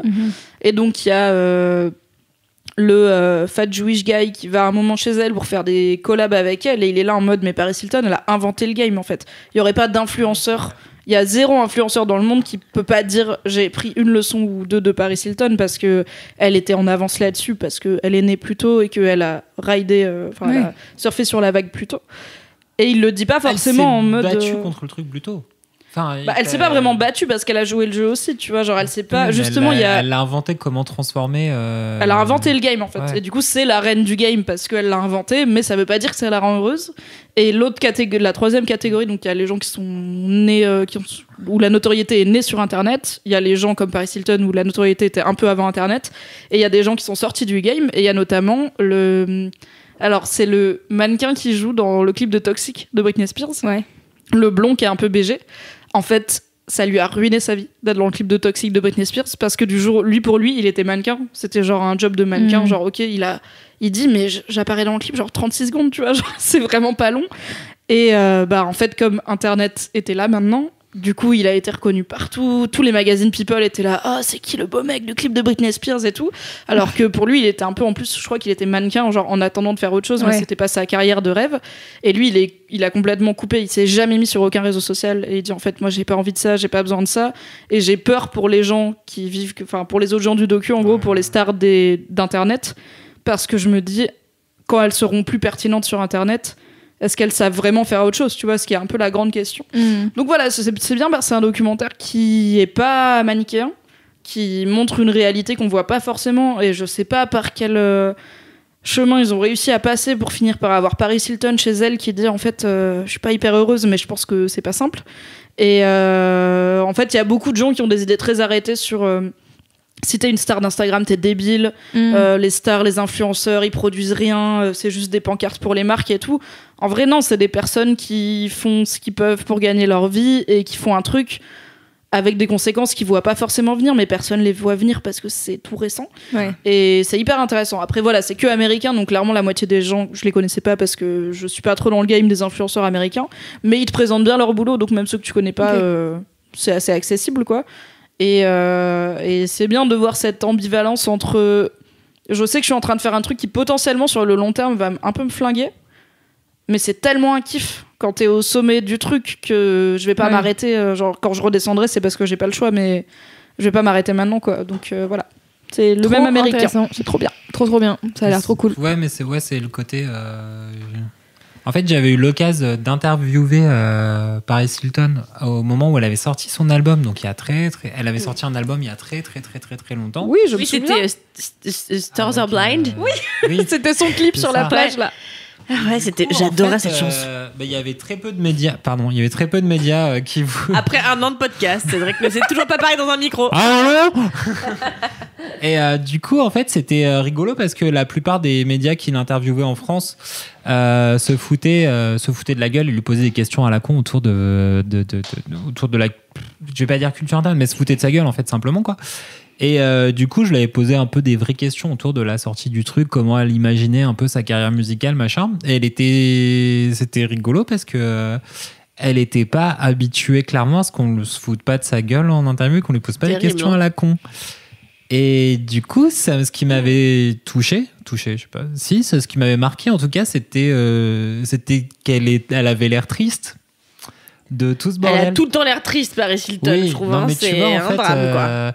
Elle était dans sa célébrité, elle s'en servait pour faire des trucs, mais quelque part, elle se disait, bon, tout ça est une sorte de feu de paille et machin, il faut que je réussisse à gérer le truc de la meilleure façon possible. Et en fait, c'était ça son game, c'est genre, j'ai pas spécialement demandé à être là, j'ai été projeté en lumière par une sextape. C'est un traumatisme, comment je m'en sors en essayant de mieux gérer le truc au mieux possible. Elle avait sorti un album, elle savait très bien que c'était pas la meilleure musique du monde, elle était là genre comment je m'en sors de ce bordel là, et elle est tout le temps genre sur une poutre en train de de faire de l'équilibre, tout ça. Et c'est super touchant parce qu'en fait, la meuf est 10 fois plus intelligente que ce qu'on imagine. Parce que les médias laissent penser surtout. Oui, après, c'est un rôle qu'elle a aussi joué, tu vois, quand elle a fait The Simple Life, donc son émission avec sa meilleure pote où elles allaient dans des fermes et dans des coins ruraux des États-Unis pour jouer les cruches qui sont là en mode comment ça, vous avez pas d'endroit où je peux ranger mes talons.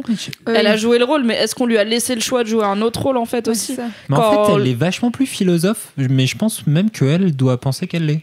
Elle a vachement plus de résilience et de philosophie qu'elle se dit. Je pense que quand on te met dans la tête pendant 20 piges que t'es qu'une pauvre blonde conne, à un moment donné, je pense que tu crois pas spécialement. En fait, est-ce qu'on leur dit vraiment à ces gens-là que c'est que des blondes connes ou est-ce que les gens savent pas qu'en fait, tu vois, c'est des gens qui ont des équipes de com. Enfin, tu vois, ils sont tellement entourés en réalité, tu vois. C'est des gens qui savent faire du business des rumeurs qui courent autour d'eux, quoi. Donc, je sais même pas, tu vois. Mais après, ils se prennent en direct les commentaires. Ouais, c'est ça.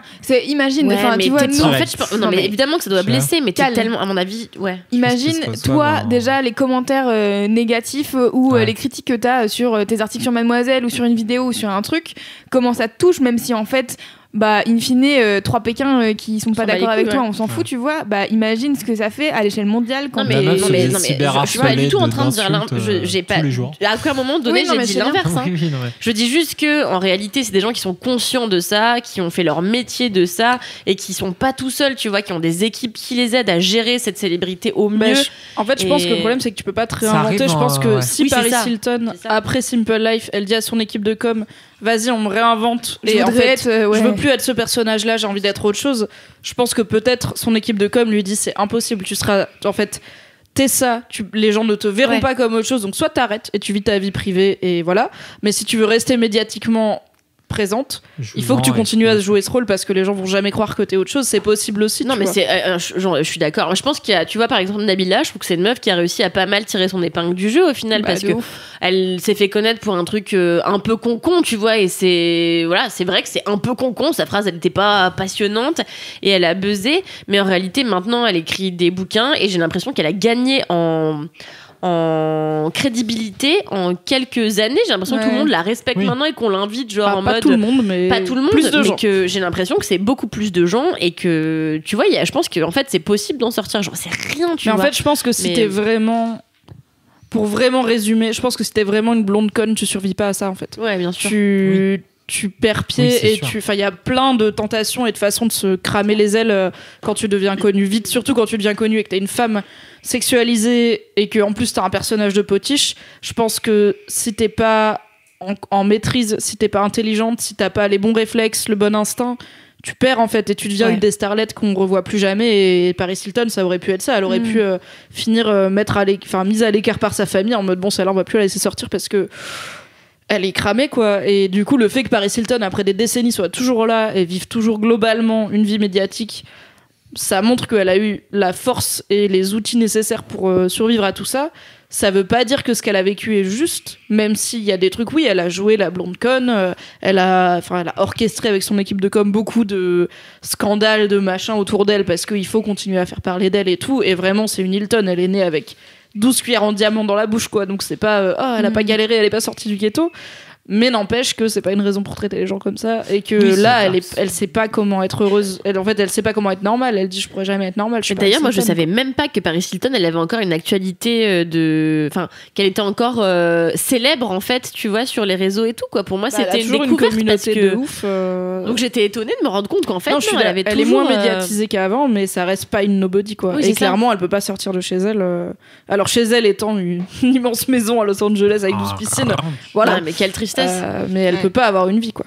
Donc voilà, c'est intéressant pour nuancer un peu le point de vue qu'on peut avoir sur les stars d'internet et comment ils sont traités, et en fait le fait que ces gens-là ont aussi leurs problèmes et que c'est compliqué de sortir d'un truc. Enfin on a envie de dire t'as qu'à arrêter, tu vois, t'as qu'à aller à l'école et faire un vrai métier, mais en vrai quand t'es tellement connu que t'as 300 millions de followers, ça veut tu veux aller à l'école et faire un vrai métier avec des guillemets, vraiment on travaille sur internet donc c'est ça. Après t'as le truc, c'est qu'elle est connue, mais t'en as plein des gens qui ont été projetés tu vois, genre façon Icare près du soleil sans qu'ils aient rien demandé, et tout d'un coup on dit alors t'as jamais appris à voler, te crame pas les ailes.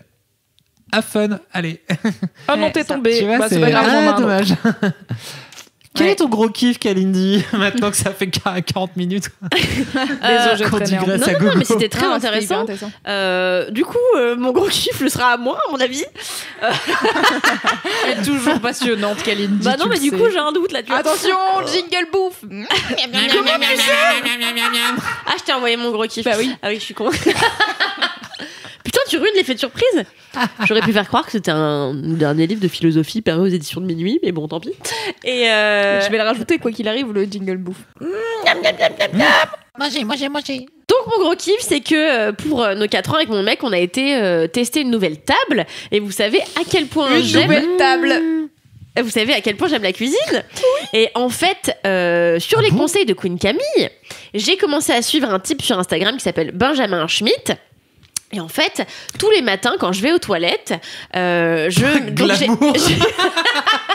Non, mais j'ai un rituel bien arrêté, qui est que je vais voir les stories de Marie Papillon, qui est une meuf que je vous recommande de suivre sur Instagram, qui est une meuf hyper drôle, qui a co-créé un truc de bouffe et qui en plus fait une petite émission sur Paris Première et qui est hilarante sur Instagram, c'est-à-dire que j'aimerais être elle. Elle me passionne. On vous le mettra en note du podcast. Elle est extraordinaire. Et bref, donc je regarde les stories de Marie Papillon et après je regarde quand il en fait les stories de Benjamin Schmitt, qui fait rissoler son cochon dans un peu de beurre, qui fait revenir des bons légumes, qui les pique au gingembre. Alors voilà. Et donc moi, le matin, en train de me vider le ventre, je suis déjà en train de penser à le remplir. Et le mouvement perpétuel. Bah c'est la vie. Et voilà. Et donc du coup, en fait, c'est un pote d'enfance de Camille, enfin de l'école, lui a pas parlé depuis des années. Elle m'a dit, toi qui aimes bien manger, tu devrais tester son restaurant. Alors du coup, je le suis sur Instagram, etc. Et pour mes 4 ans avec mon mec, je dis à Naël, bah écoute, allons manger au Dôme du Marais, qui se trouve donc à Paris. Désolée pour tous les non-parisiens. Cependant, la prochaine fois que vous venez à Paris, pensez à y jeter une tête. On dirait une piscine quand tu le dis comme ça. C'est clair. Jetez-y un estomac, une bouche, un truc. Juste réservé, et puis allez-y, et puis mangez bien. Frottez-vous le cochon sur la tête, comme ça. Donc, avant les vacances, j'avais réservé une table pour aller avec mon mec manger au Dôme du Marais. Et déjà, le Dôme du Marais, c'est un endroit magnifique, donc dans le Marais à Paris, qui en fait est sous une espèce de voûte en verre, sous une grande, une espèce de, un dôme quoi, sous un dôme, hein, voilà. Et donc t'arrives, je sens que vous êtes déconcentré là. Non, je te sens. Non, mais toi je te sens déconcentré. Je t'écoute complètement. Ok. Et en fait, tu rentres dans le Dôme du Marais, tu commences par entrer dans un jardin d'hiver. Donc déjà l'endroit est hyper joli, t'as des jolis fauteuils avec plein de plantes autour de toi. Donc moi j'étais ravie. Et tu vas après dans la salle principale qui est sous le dôme. Tu t'assois, tu commandes. Et en fait, pourquoi je parle de ce restaurant alors que je mange dans plein de restaurants? Celui-ci m'a particulièrement marqué. Pardon, il faut que j'étouffe un rot. Glamour. Arrête de dire glamour, on n'est pas là pour être glamour. Oui, clairement zéro. Ça n'a jamais été le concept du podcast. Tout à fait.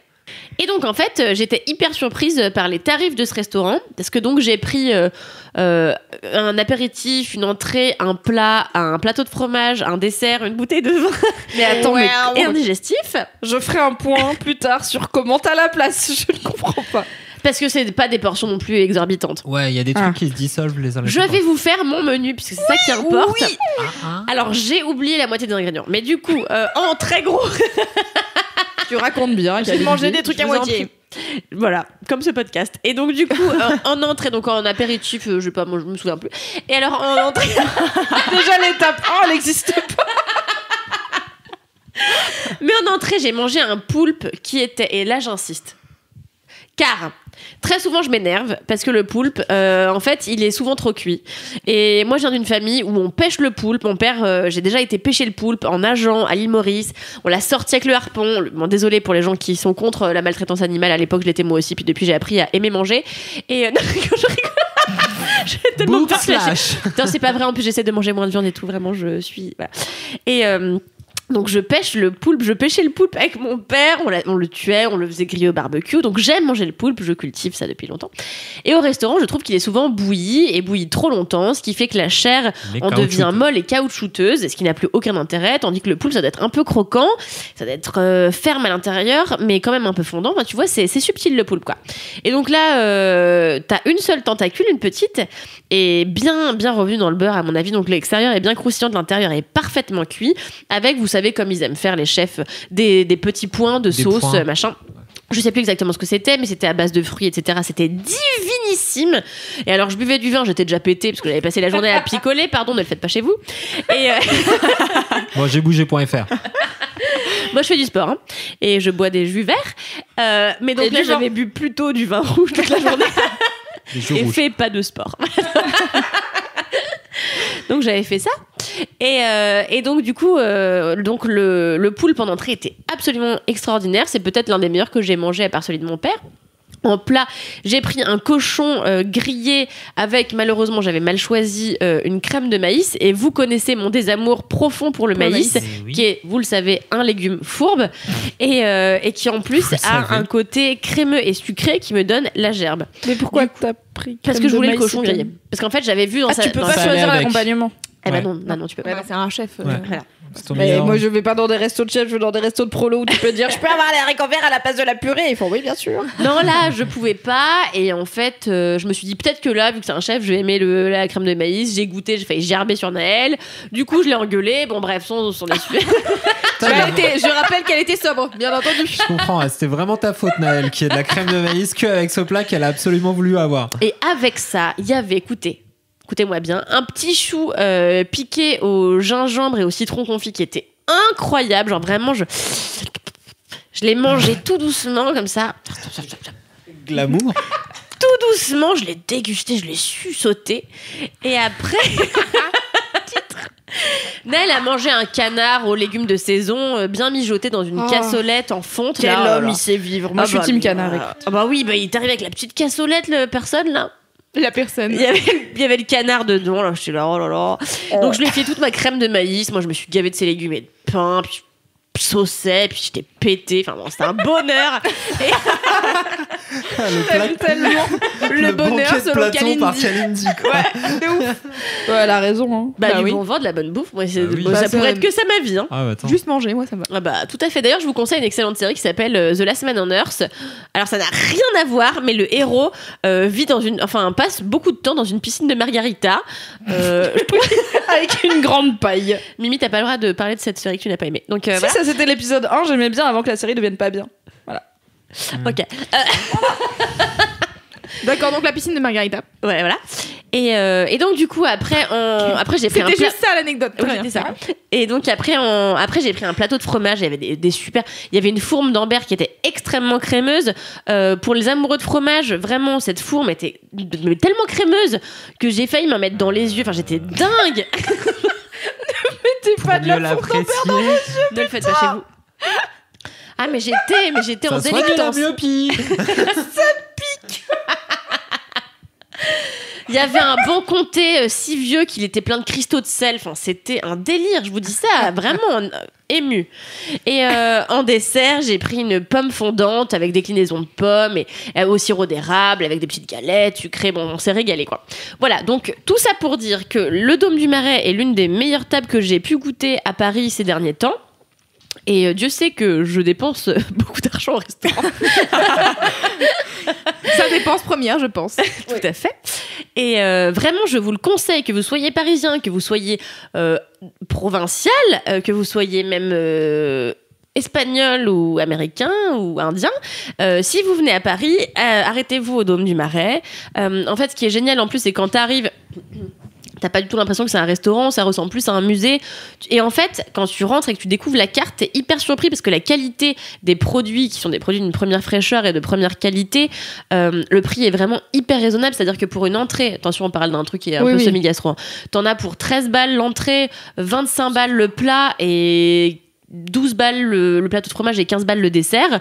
En tout, on s'en est sorti pour 100 et quelques balles par tête pour apéritif, entrée, plat, plateau de fromage, dessert, bouteille de vin. C'est extrêmement raisonnable. L'endroit est sublimissime et je vous garantis un moment d'extrême qualité. Et je pense que même pour la moitié de ce que moi j'ai dépensé, donc pour 50 €, vous faites entrée, plat, petite bouteille de... Enfin, un verre de vin. Un fond de bouteille que quelqu'un n'a pas fini sur une table. Mon fond de bouteille. Non, je finis toujours les bouteilles. Mais avec modération. Avec modération, je finis les bouteilles. Voilà, donc très belle adresse que je vous recommande. Et j'en profite. Oui. Est-ce qu'il y a des options VG ? Car je me dis, on a Louise qui est VG, Cédric qui est VG, moi non, mais j'aime pas le poulpe. Vous me cassez les couilles. En fait, vous me cassez mon... Non, mais je demande parce que tu dis, si vous êtes provincial, parisien, espagnol, américain et tout, est-ce que tu penses si vous êtes végétarien, au moins un truc VG dans chaque catégorie ? C'est possible. C'est possible. Vérifiez sur Internet. J'ai oublié. Envoyez un message pour être sûr. Oui, en fait, il y a le menu en ligne, vous pouvez bien sûr y aller. En revanche, du coup, si vous êtes végétarien, je vous conseille un autre restaurant que j'ai testé récemment. Attendez, le nom. J'ai oublié son nom, mais on vous le mettra en note. Où en fait, ils font, et c'est très original, que des soufflés. Si. Bah, soufflé, il s'appelle soufflé. Non, c'est pas ce truc de prolo, Cédric. Tu pardon, Louise. Excuse-moi. C'était une blague, bien sûr. Mais en même temps, pas. Non, en fait, les entrées, les plats et les desserts sont quasiment composés que de soufflés. Et donc, moi, la dernière fois, j'ai pris soufflé au foie gras et soufflé aux escargots. Mais t'as aussi extrêmement végé. J'ai super j'ai pris soufflé au foie d'animal mort et aussi soufflé à l'animal mort. Non, mais je crois qu'il y avait des soufflés au fromage. Si t'as un putain de restaurant de soufflé et que t'as pas un soufflé au fromage, t'aimes pas les VG, quoi. Je crois qu'il y avait peut-être un soufflé au fromage. Non, mais oui, on peut pas lui demander de savoir ce qu'il y a sur les cartes pour VG si elle est pas elle-même végétarienne. En fait, non, mais moi je regarde souvent parce que j'ai des amis. Je veux pas dire que je suis mieux que toi. J'ai des amis, qu'est-ce qu'il y a ? J'ai des amis VG, j'ai une amie qui est aussi ma chef qui est végane, ce qui est encore plus compliqué. Et j'aime bien trouver des nouvelles idées d'endroits où aller manger avec des gens, même si je vais pas si souvent au restaurant au final. Donc je regarde toujours pour me dire, ok, donc s'il y a machin qui veut se faire un resto, s'il y a ma sœur qui vient à Paris un jour, est-ce que je peux l'emmener manger et tout ? Parce que sinon, je fais juste resto végétarien sur la fourchette et c'est long, quoi. Ouais, c'est vrai. Tu sais jamais si c'est bon et... Ça s'appelle le récamier. Le récamier. Le récamier, et il y a des soufflés, bien sûr, au roquefort et ce genre de choses. Et il doit y avoir des options, bien sûr, végétariennes. Formidable. N'hésitez pas à y aller. Les desserts sont délicieux. Soufflés au lait d'amande et pistache. Extraordinaire. Petite glace qui accompagne. On adore. Allez-y. On a faim. C'est tout pour moi. C'est tout. J'aime pas le sucré, mais là, tu m'as mal parlé avec ton soufflet. Tu m'as mal parlé. Alors, tu m'as pas respecté, dirait Dylan dans tu m'as La Belle et ses insulté princes. que j'ai kiffé. La Belle et ses princes ou non, c'est pas Dylan les princes, c'est les princesses et les princes de l'amour. Mais c'est Dylan de Koh-Lanta. C'est Dylan de Koh-Lanta, tout à fait. On l'adore. Une personne brillantissime. Ouais. Vous voyez donc le mec, il a fait Koh-Lanta et maintenant il est dans un truc de dating pété sur En W9. même temps, il a fait les Marseillais. Il a fait Koh-Lanta une journée. C'est vrai? Ben oui, tu sais, c'est le mec qui s'est fait virer au premier. Je crois que c'était une peut-être resta. pas une journée, mais genre il a fait 2-3. Une semaine, quoi. Ouais. Et après, en fait, il était là en mocassin Gucci, je crois. Ah, mais c'est lui. Oui, je vois qui c'est, Dylan. Je vois les mêmes sur lui. Bah, exactement. Je l'ai pas regardé raté. cette saison Et donc, de bah, en Koh-Lanta. fait, il est parti au bout de, je sais pas combien de temps c'est les trucs, mais ça doit être 3 jours, tu vois. Genre, et tout le monde était là, mais en fait, il est insupportable, genre vraiment. Il dit qu'il va On a gagner, 0. mais juste, il va partir direct. Enfin, genre, Est-ce vraiment. qu'il sait qu'on va tous l'éliminer Voilà. car il est chiant?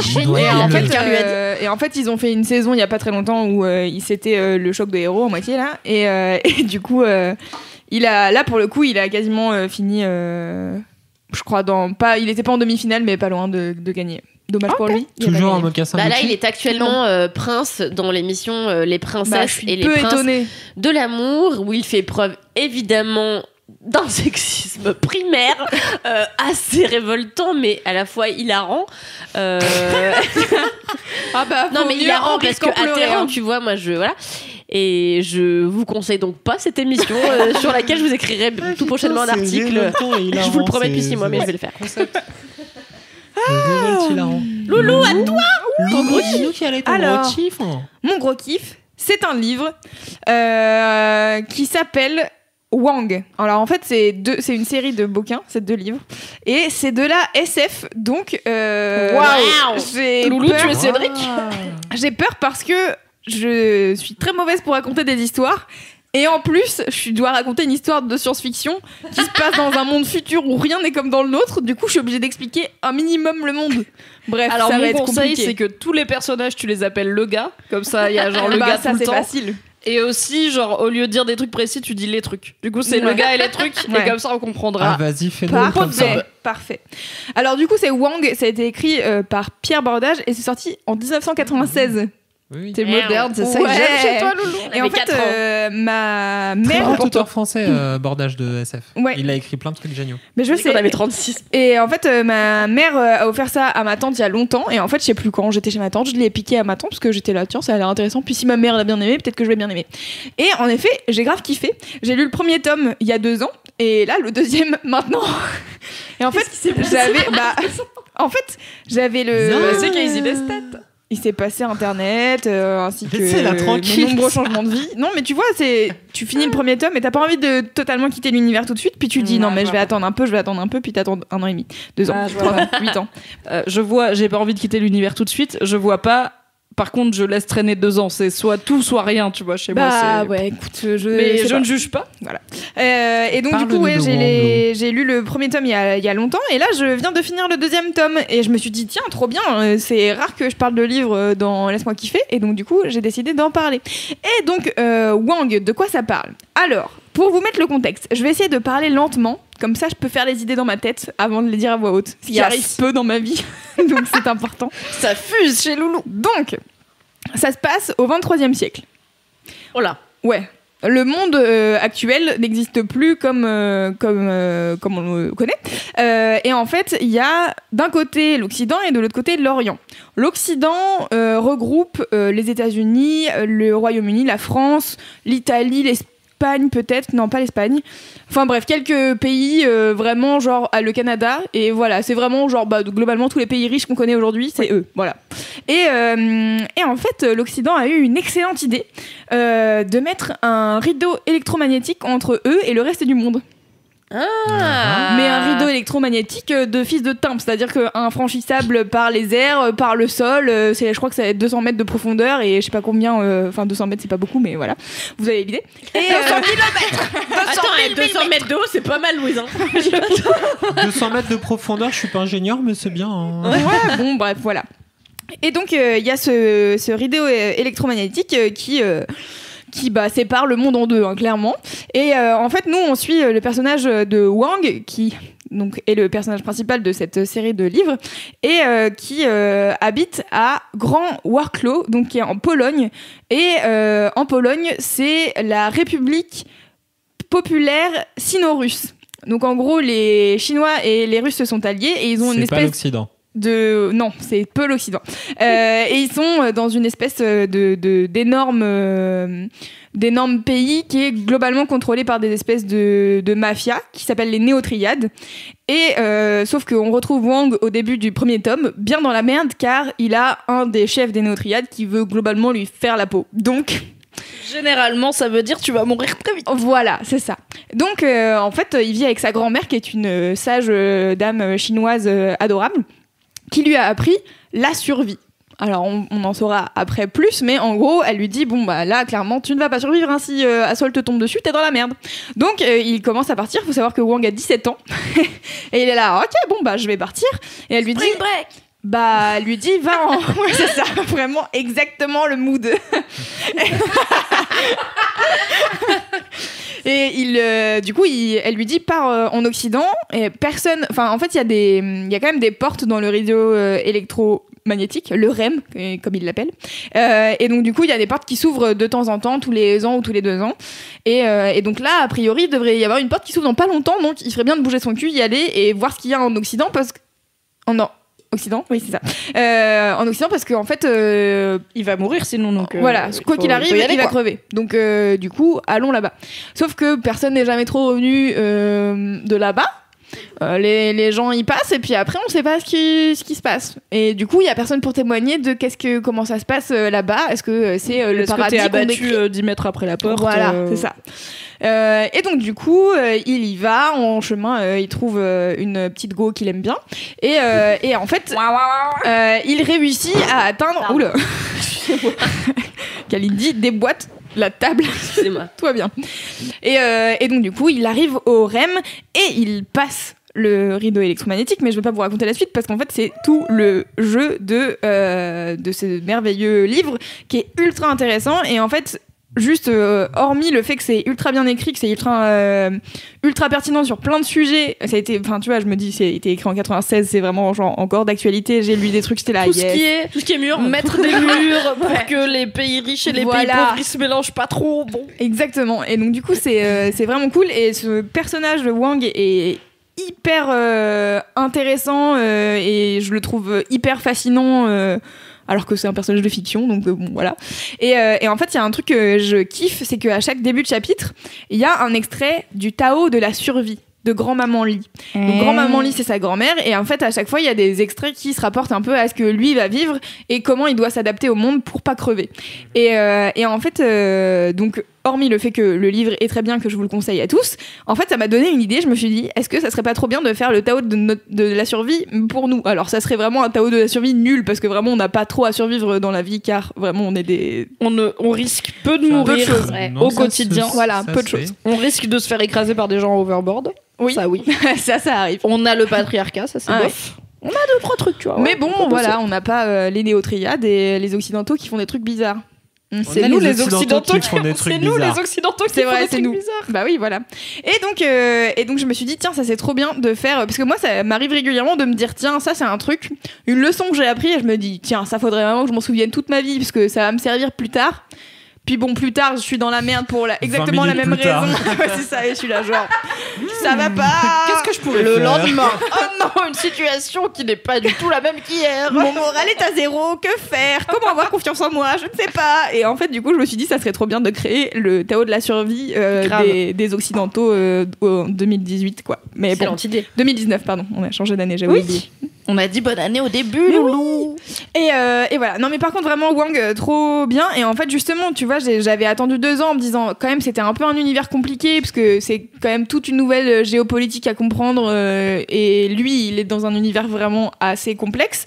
Et en fait, quand je m'y suis remis là, je l'ai lu en à peine 2 semaines. Bon, après, je lis pas beaucoup, donc peut-être 2 semaines, ça paraît. Combien il y a de tomes? Il y a que 2 tomes. Et c'est fini, quoi. C'est pas on attend. Ah non, c'est fini. C'est pas que Game of Thrones, on attend des choses. Quoi. Et en fait, le truc, c'est que tu vois, là, j'ai fini et j'étais là, genre, bon, la fin est peu intéressante. Mais en fait, vraiment, on s'en fout parce que vraiment, tout de A à Z, c'est trop bien. C'est la carrette. C'est pas la fin, c'est le voyage. Disait Oscar. Il fait pas du bruit, Oscar, il fait du bruit à de cause de son micro. Ok, désolé, j'ai cru. C'est ce qu'on dit au yoga. Qu'est-ce qu'on dit au yoga? Oui. Peu importe la fin, le principal, c'est l'enchaînement, en fait. Surtout si t'es dans la position. C'est pas si tu arrives ou non à faire une position, c'est comment t'es arrivé à faire cette position, donc quel est l'enchaînement que t'as fait jusqu'à arriver à ce truc que t'as pas réussi à faire. Voilà, donc c'est la même chose, quoi. Et bah oui, et bah c'est exactement ce que je me dis à chaque fois que les gens disent ah spoiler, je suis là, bah en fait on s'en fout parce qu'on sait pas le reste. On ne s'en fout pas, ce n'est pas tout, mais c'est bien de pas le savoir. Par exemple, en vrai, je suis vénère parce que tu viens de dire la fin elle est décevante. Je suis là, enfin elle est pas intéressante. Oui, je suis là. En fait, ça me saoule parce que je peux jamais de ma vie le lire sans avoir en tête la fin. Elle est pas forcément à la hauteur de ce que. Tu vas la kiffer, tu vois. Oui, mais j'ai un truc en tête. En fait, j'avais pas d'idée sur la fin avant qu'elle dise ça. Mais c'est pas grave, c'est moi qui suis zinzin. Mais imagine, elle t'aurait dit la fin, elle est géniale. Non, je veux pas savoir d'avis. Je veux pas avoir d'avis sur la fin, en fait. Oui, d'accord. Tu vois, genre tu m'avais hypé, j'étais là. Ok, demain je le mets dans mon Kindle. Et t'as dit la fin est peu intéressante et j'ai fait. Ouais, un jour je le lirai. Ouais. Tu vois, ça m'a fait redescendre, mais je sais que j'ai un problème avec ça. La fin ne m'a rien inspiré de spécial. Je suis pas hypé. Je ne te dirai rien sur la fin. Non, mais en fait, vraiment, enfin, de A à Z, ce truc est vraiment hyper intéressant. Et en fait, il parle de plein d'événements qui sont censés se passer dans les années 2000. Et donc, du coup, c'est très intéressant d'avoir le truc et d'être là, genre. 2003 ils étaient vachement plus avancés que nous sur la technologie, parce que nous, on peut pas faire ça. Je rappelle que les 2019. interstellaires de 2004 ont attaqué la nouvelle nation. Je rappelle du coup européenne. que 2019, c'est l'année où Akira, qui est un très célèbre animé de science-fiction, se déroule et qu'on est donc tous censés se saper comme dans Akira, ce qui est pas dégueu. Avec les blousons bien cuir de couleur trop avec les blousons là. C'est clair, moi je vais m'acheter une grosse moto rouge sur ils ont un gros look de motard, donc il y a des mais un peu à la mode japonaise et un peu futuriste. Donc franchement, je suis pas contre. Genre je prends les fringues. Par contre, leur vie c'est grave de la merde. Mais si on doit se saper comme dans Akira, non franchement, je préfère ça que se saper comme dans le 5e élément. C'est un délire les gangs de motards qui se font des bagarres et à la fin t'as des bébés géants furieux bizarres. Ah c'est trop bien. Akira, c'est trop bien. C'est bien, c'est très bien, c'est vachement bien. Ah c'est trop mortel. Si je peux juste ajouter un truc sur en fait juste on disait que il fallait attendre et tout, en fait juste j'avais envie de parler d'un autre truc mais je peux bah oui je sais pas oui, non, mais du coup en parlant d'attente et le chemin et tout, en gros bientôt sortira Game of Thrones en avril. Et en fait si vous attendez, moi j'ai commencé à faire un truc pendant les vacances, j'ai pas commencé, je l'ai commencé et terminé d'ailleurs déjà. Et j'ai regardé tous les making-of de tous les épisodes de Game of Thrones. Et après, c'est moi la nerd, franchement, t'en fais plus que je ne ferai jamais, quoi. Et t'écoutes quand même des podcasts qui font 2h30. Ouais, moi ça me. Alors que là, tu vois, t'as des images. En fait, vraiment, c'est trop bien de voir le cast en mode en vêtements normaux. Tu vois, dire putain, aujourd'hui j'ai fait ça, c'était de la balle. Et en fait, tu te rends compte de tous les techniciens, tous les artistes qui travaillent au quotidien pour fonder Game of Thrones et d'à quel point c'est une mythologie qui est hyper complexe, d'autant plus quand il faut la créer visuellement, quoi. Ils avaient pas fait une vidéo making of d'un dragon ou d'une bataille avec un dragon? Si, c'est ça. Ouais. Bah, en fait, la dernière saison, il y a une bataille avec c'est une des premières fois que tu vois un dragon en action sur le champ de bataille. Et ils avaient fait c'est un délire. Ils avaient sorti le making of assez vite parce que c'était vraiment c'est clairement tout leur budget il est passé là-dedans. Ça dure combien les making of? C'est très court, je crois que c'est un quart d'heure, 20 minutes à chaque fois par épisode. Et donc ce fameux épisode, je crois que c'est celui-là dont on parle. Ah non, c'est peut-être celui d'avant. En fait, c'est la première bataille où Tyrion il se fait défonce là. Non, c'est pas ça. Non, c'est ça date. Non, c'est quand en fait quand Jaime il saute dans l'eau parce qu'il a deux doigts de se faire cramer le cul et que c'est ce qui est officiellement appelé, je crois, un truc qui dit genre l'attaque du train de vivre, parce qu'en gros ils ont plein de calèches avec tous leurs vivres qui sont en train de revenir et leur or et tout, ce qui a un nom environ nul puisque les gens l'ont appelé Field of Fire spontanément, donc le champ de feu, ce qui marche beaucoup mieux parce qu'en fait ça marche mieux tout simplement parce que tout prend feu et qu'il y a un dragon qui met du feu partout. Et en fait, ils t'expliquent comment ils ont fait en sorte que le feu prenne sur je sais pas combien de centaines de mètres. Il y avait beaucoup de vrais feux dans cet épisode. C'est vraiment hyper impressionnant. Et en fait, ils expliquent que tout ce qu'ils peuvent ne pas réaliser en 3 dimensions, ils le font pour de vrai, et donc ils te montrent toutes les astuces et les trucages.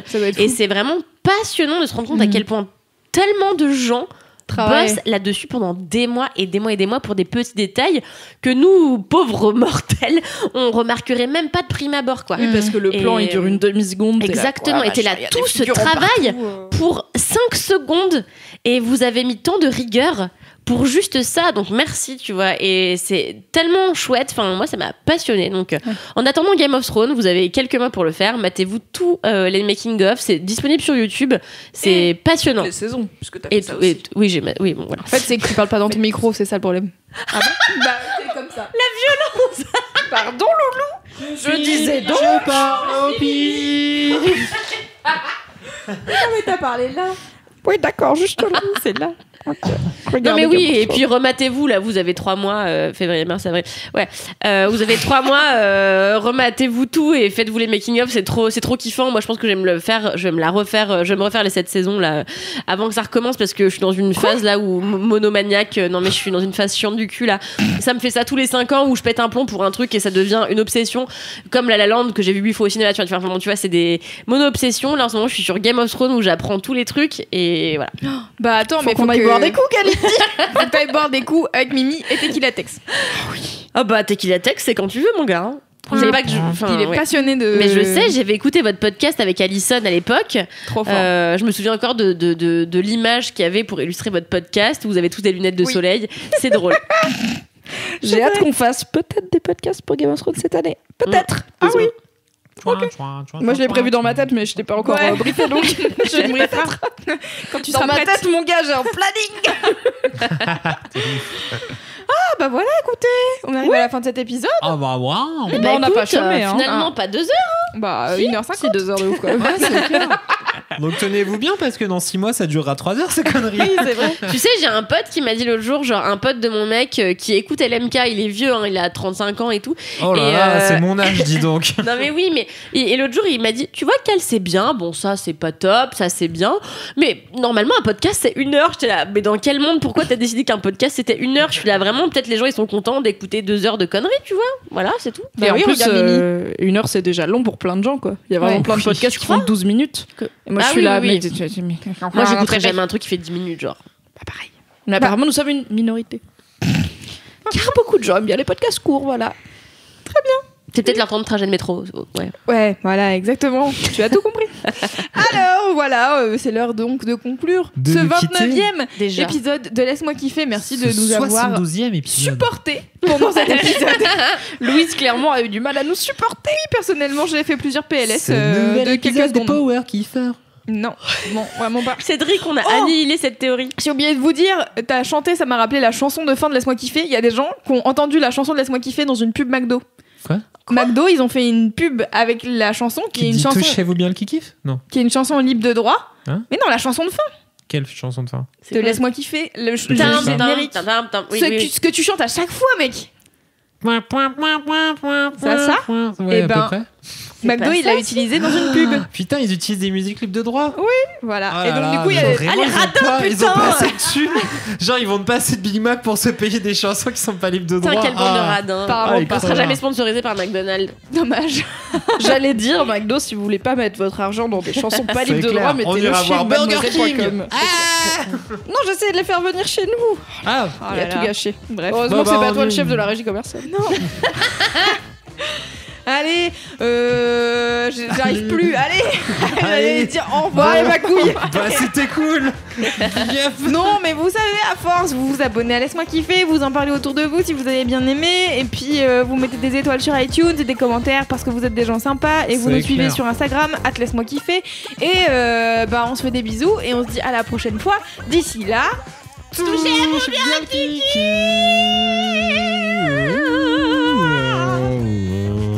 Est-ce que vous avez remarqué que Cédric, quand il dit touchez-vous bien le kiki, c'est le seul moment où il parle vraiment dans son micro. Insolite. Ok, salut, c'est bien. Bisous Mimi. Bisous tout le monde. Pourquoi il y a que Mimi qui tu dis bisous? Mais parce que c'est elle qui dit pas touchez-vous Ah ouais, bien ok. le kiki. Ma crise de jalousie n'y avait pas lieu d'être. It's not about you, Kalindi.